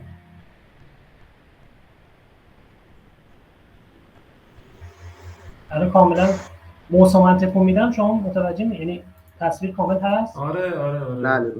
بله. ببینید مثلا من اینجا اومدم نوشتم مثلا اینجا کنجکاو بودم، اینجا حالم خوب بوده، اینجا استرس داشتم، اینجا اعتماد به نفس داشتم، اینجا ریونج ترید کردم با وجود اینکه سود کردم. این آری هم که میبینید این بغل نوشتم منظور درصده، یعنی 0.5%. بر اساس درصد نوشتم و حالا این درصده بر اساس مدیریت ریسک خودم تغییر کرده. اینجا اومدم مثلا اینجا اومدم نوشتم مودم مثلا نرمال بوده. خب بعد مثلا اینجا اومدم نوشتم که اکسایتد بودم، مثلا هیجان زده بودم، اینجا شک داشتم، اینجا نرمال بودم دوباره. این مثلا یک مؤلفه هایی که من میتونم از روانشناسی بنویسم. به اضافه این که حالا من اینو ببندمش. ببین مثلا من اومدم نوشتم که خب من اینجا مشکلی داشتم، مجبور شدم برم تراپی 10 روز پولمو کامل ویدرا کردم. اومدم نوشتم که $172 ویدرا کردم که ترید نزنم. این آبیه رو می‌بینید؟ آره مشخص. بله. خب اینجا الان من ترید نزدم. خب الان مثلا اومدیم رسیدیم به می. خب اینجا مثلا خیلی ناراحت بودم. ببینید اینجا خیلی ناراحت بودم. 25 آر منفی 25 آر ضرر کردم. یعنی 25 آر من 0.5% ریسک، یعنی تقریبا بوده به عبارتی حدود 12 دقیقاً. مثلا من اومدم اینجا ضرر دادم. خب بله مثلا این 12.5% که داشتم رو اومدم ضرر کردم و حالا رفتم حالا این خودش ژورنال داره. حالا ژورنالمو حقیقتا چون یه مقداری میشه گفتش که به خودم لطف داشتم نمیتونم اون رو بیارم براتون متاسفانه. ولی خب تو ژورنالتون شما باید برید بنویسید که خب من الان چه حسی داشتم موقع باز کردن پوزیشن، چه حسی داشتم موقع بستن پوزیشن، چه حسی داشتم در حین پوزیشن، چه حسی داشتم. یعنی تمام اینها رو شما باید بدونید. موقع باز کردن، موقع بستن، چرا دارم میبندم، چرا دارم پوزیشن باز میکنم و چرا دارم میکنم و اگه استاپ دارم میخورم و اگه ضرر دارم میکنم اون روز چه اتفاقی افتاده. بعد اینها رو توی دفترچه، توی فایل ورد، توی یک جایی اینها ثبت بشه که شما بیایید اینها رو کنار هم یک همسانسازی پیدا بکنید. اصطلاحاً ببینید که اینجا مثلا من اینجا ضرر کردم، اینجا هم ضرر کردم، درسته؟ خب اینجا چه اتفاقی افتاده، روزش کی بوده، من اون لحظه چه حسی داشتم، از سر کار برگشته بودم خونه. اینا یه بچه اشتراکی 100% پیدا میکنید و میگید که خب من الان میدونم که مشکلم چیه و من اون لحظه چه کاری داشتم انجام میدادم که هر دفعه دارم انجام میدم. پس من میام این مشکل رو حل میکنم و اینجاست که شما میتونید این شاخصهایی که من دارم بهتون میگم شما میتونید برسید. این که به صورت کلی خب فومو و ترس از دست دادن و در واقع عصبانیت و انتقام گرفتن و اینها که خب هست، حقیقتا همه کاورش میکنن. ولی شما باید، چون میگم دلیل این که من دارم میگم کتابای روانشناسی اکثرا میاد به صورت کلی توضیح میدن، من پیشنهادم به شما اینه که یه لایه بیاید پایین‌تر، یعنی یه لایه در واقع میشه گفت دایره رو کوچیک‌تر کنید و یک مقداری شخصی‌تر کنید موضوع. این که شما چه حسی داشتید اون لحظه، مثلا شما در شرایط زندگیتون چه اتفاقی افتاد. این مسئله خیلی حائزن من یه نکته که ازت می‌بینم، حالا ما ایرانی‌ها کمتر عادت داریم به این کار، داریم می‌نویسیم. بله داری ثبتش می‌کنی، این از نظمت داره میاد دیگه. ما خیلی وقتا میایم شغل ترید انتخاب می‌کنیم که فکر می‌کنیم میتونیم با ترید بی‌نظم باشیم، هر کاری دلمون میخواد بکنیم، در حالی که شرط لازم و شرط کافی ترید خیلی وقتا اون نظمه است. من خیلی برام جالب بود که اینقدر خوب اومدی نظم رو رعایت کردی، تک تک ردیف‌ها رو کامل پر کردی، بعد تزیینش کردی، حالت رو کامل اومدی ثبت کردی. جالبه که به این نظم رسیدی. این به نظرم خیلی بله، جای حقیقتا قدردانی داره ازت. شما لطفه اونجا. ولی خب میگم واقعیت اینه که اینو زمانی متوجه میشه آدم که البته برای هر کسی یه جوری، یعنی واقعا اونجایی که شما متوجه میشید که واقعا راه درروی وجود نداره، سوده یه شبه وجود نداره. ببینید حقیقتا من الان میتونم که مثلا بیام چیز بکنم، مثلا بیام در مورد سگمنت هم بذارم، میدونی؟ مثلا من الان آره میتونم اگه بذاری که خیلی اینجا خوب میشه. اینا، مثلا من الان اینجا شیر شد براتون، اینجا حساب آره ویندیکس برای من من اومده.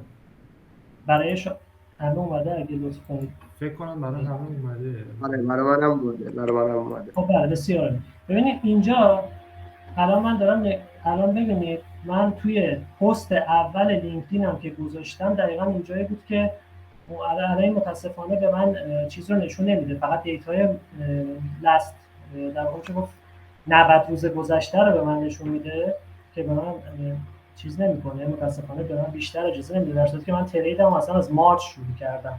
از 11 می من میتونم به شما این رو نشون بدم تا جولای که اومدم. یعنی از اسفند 402 شروع کرده، درسته؟ بله بله بله. ببینید الان مثلا این یه بخشی از دیلی پی ان ال منه که خب من الان میدونم، یعنی مثلا من الان میدونم که اینجا چه اتفاقی افتاده، اینجا چه اتفاقی افتاده، اینجا چه اتفاقی افتاده.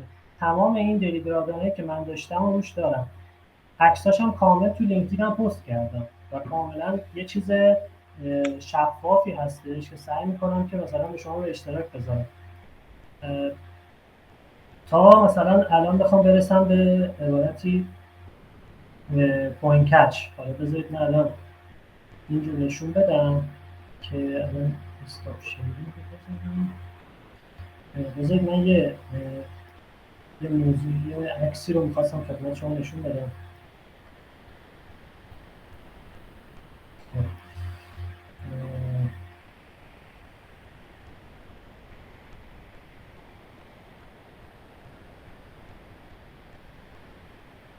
خب عکس براتون شیر شد؟ بله بله شیر. الان عکس چیز میکنم چیه کاملا متوجه میشید دیگه، میبینید عکس جابجا میکنم. خب ببینید الان مثلا روی این عکس الان من میدونم که مثلا 45% نسبت به در واقع بیت کوین آوت پرفورم کردم و دنبال یه مسئله ای هم. اینجا ببینید، اینجا که میبینید عکس رو دارید میبینید کامل دیگه، اینجا میبینید که یه ویدرای انجام شده، درسته؟ دقیقاً داخل ژورنال هم بود که اومدم نوشتم به خاطر تراپی 10 روز ویدرا کردم. اینو ویدرا است، به خاطر این ضرر بود، به خاطر ضرری که اینجا انجام شده. یه کندل شارپی اومده زده شده قبل حدوداً تقریباً 5 روز قبل اومده یه ضرری زده شده. خب من الان میدونستم که این ضرر رو برای چی کردم و به خاطر اینکه میدونستم که دلیلش به خاطر استراتژی و به خاطر بیزنس، به خاطر استراتژی و به خاطر در واقع میشه گفتش که باگ استراتژیکی نیست، من رفتم گفتم خب من پول رو ویدرا میکنم که ترید نکنم و به خاطرش رفتم حتی سمت تراپی. گفتم خب من برم ببینم مشکلم چیه، من چرا دارم چیز میشم. بعد متوجه شدم که مثلا عجله کردم، یعنی یه مباحثی رو برای من باز کرد که من متوجه شدم که من دارم عجله میکنم. و الان من دارم به شما میگم که ترید یعنی که شما بدونید که در چه مباحثی دارید ضرر میکنید و ضرر چه مؤلفه هایی برای شما داشته. یه نفر میاد به من میگه اینجا چرا ضرر کردی، بگم به این دلیل، بگه اینجا چرا ضرر کردی، بگم به این، اینجا چرا سود کردی، به دلیل براش داشته باشم، تمام اینا رو ژورنال کرده باشم، نوشته باشم، اکسلاشو پر کرده باشم و بتونم ارائه بدم. و اینکه من بیام از ضرر اجتناب بکنم حقیقتا یه مسئله خیلی نشدنیه واقعیت. این الان این هم البته با 3 ماه گذشته رو الان داره نشون میده. میبینید که اینجا من باز ضرر دارم. خب من واقعیت همه اینا تو لینکدین هم هست، آپلود کردم. اینجا من باز الان یه ضرر دارم که این ضرره به خاطر این بوده که الان من اینا ببینید این دقیقاً تو نمودار این در میشه که اینجاست. اینجا الان من این ضرر دارم. چرا؟ به خاطر اینکه expected value رو که بین 9 تا 13% تخمین زده بودم و اومدم چیکار کردم؟ اومدم گفتم خب اوکی من روی سودم میخوام ترید کنم، یعنی سودم در واقع میام تریدم انجام میدم، اگه درآمدم خوردم مسئله نیست، من باز $50 توی این ماه توی سود بودم، یعنی نسبت به مبلغ اولیه من 10% توی سود بودم، اومدم این کار انجام دادم. خیلی ساده، یعنی میدونم که ریسک من نسبتا ممکنه ریسک بالایی باشه، ولی مسئله اینه که شما وقتی ریسک بالا داری باید براش پلن داشته باشی که من الان ریسکم شناوره و چقدر دارم ترید میکنم و الان برآیند کلی من که 7 ماه 8 ماه استیبل میشه درسش هم هست الان مثبته. همین اینجوری شما باید بتونید که جناب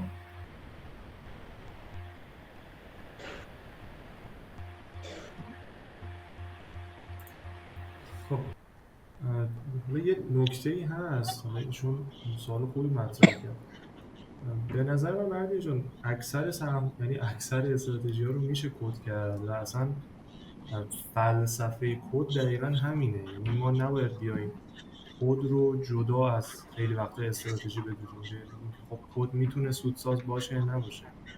کد چیزیه که استراتژی ما رو قراره برامون اتومات اجرا بکنه بدون اینکه بخواد وقت ما رو درگیر بکنه، بدون اینکه بخواد تمام عواطف ما رو درگیر بکنه و چیزای اینجوری. احتمال زیاد میشه، یعنی خود بعید میدونم نشه با تجربه امکاناتی که الان هست و اینکه خب اگه از روابط ریاضی داره پیروی میکنه این خب احتمال انجام دادنش خیلی داره بالاتر میبره و اینکه در کل من این سوال اینجوری تکمیل بکنم، به نظرت یعنی این سبک این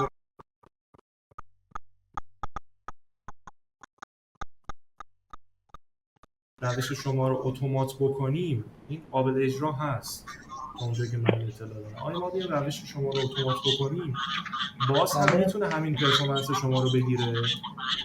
من میگم نمیدونم، یعنی نمیتونم روش تضمین بدم، میدونی، چون خیلی من بیشتر روی اون حالت شخصی ساز خودم پیش رفتم. خب طبیعتا ممکنه خیلی باگ‌ها داشته باشه برای تبدیل شدن به ربات، یعنی اینجوری نیست که من مثلا به این فکر کرده باشم که خب که من اینو مکتوب بکنم و برای ربات بتونم چیز بکنم، به اصطلاح آمادش بکنم. یعنی اصلا من اون سمت نرفتم که مثلا چه مؤلفه هایی برای استراتژی خودم اپتیمایز بکنم که بتونم متنش بشه کرد، یعنی برای شما راحت، برای دوستانی که مثلا مثل شما یا افراد دیگه بتونه که راحت‌تر و به اصطلاح رادستر باشه برای تبدیل شدن به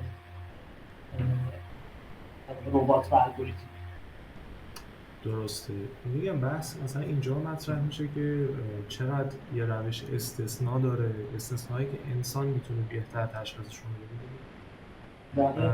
ولی خب اگر روشی باشه که استثناء خیلی نداره، یه چارچوب و قواعد مشخصی داره، دقیقاً این ربات‌ها جایی هم که اینجا وارد عمل میشن و میگن آقا شما بفرمایید به زندگیتون برسید، من اینجا هستم، اینجا دارم این کارو میکنم.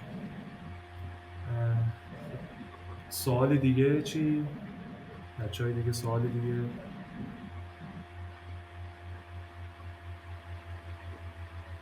خب من فکر کنم بحث رو ببندیم. مردی موافقی؟ خواهش میکنم. حالا اگر سوالی خودت داری یا اگر دوستان باز مطلبی هست در مورد هر موضوعی که احساس میکنن براشون گنگی وجود داره یا نه، من در خدمتت هستم. موافقی در حد 1-2 دقیقه بحث رو جمع‌بندی کنیم، اون فونداسیونا رو، 4-5 تا مرحله رو یه بار دیگه بگی و اینکه سبک خودت رو بگی و در نهایت برنامه‌ای که برای آینده داری. فکر کنم اینجوری تمامش کنیم شاید بهتر باشه. بله خوش من ببینید، من معتقدم که شما برای اینکه تریدر بشید در درجه اول باید دنبال علاقتون و سبک ترید و تحلیلی بگردید که برای شما قابل استفاده است در درجه اول. در درجه دوم باید به این پیدا بکنید که خب اوکی من یه فونداسیونی از تحلیل ها و یک در واقع آشناییتی با تمام سبک‌های تحلیل پیدا کردم و باید بیام تمام اینها رو حالا از داخلش یک گولچینی انجام بدم و اینها رو جدا بکنم از بخش اولیه بیارم بالاتر و بتونم که به دیگران ارائه بدم. این میشه مرحله دوم و برای خودم بتونم تحلیلشون بکنم.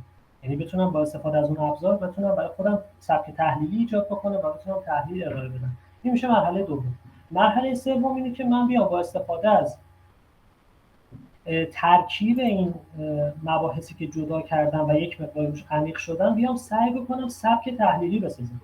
سبک تحلیلی که اومدم بسازم بیام نگاه میکنم ببینم خب اوکی این کجا باگ داره یا مثلا کجاش مثلا باید تحلیل من شارپ‌تر بشه بهتر بشه که با وجود چارت نگاه کردن اینها به دست میاد و من میتونم که یک سبک تحلیلی برای خودم داشته باشم و کم کم به این فکر بکنم که خب من با ترکیب این تحلیل میتونم یک استراتژی بسازم و استراتژی شروع کنم ساختن و بتونم توی مرحله چهارم که میشه مرحله مدیریت ریسک که با حساب دمو من با مدیریت ریسک جامعه که حالا 1%، 0.5% هر چقدر هست بتونم که اون کار رو انجام بدم، بیام این رو بک تست بگیرم، فوروارد تست بگیرم، بعد رو حساب ریل فوروارد تست بگیرم، بعد مرحله پنجم به بحث روانشناسیش برسم و بیام این رو بهینه بکنم روی شخصیت خودم، روی زندگی خودم، روی اولویت‌های خودم پیاده بکنم و بعد بتونم که اینها رو همه رو در بیارم، مقدار استاپ خوردنم، مقدار ریسک ریواردم، تمام مسائل رو بتونم برای خودم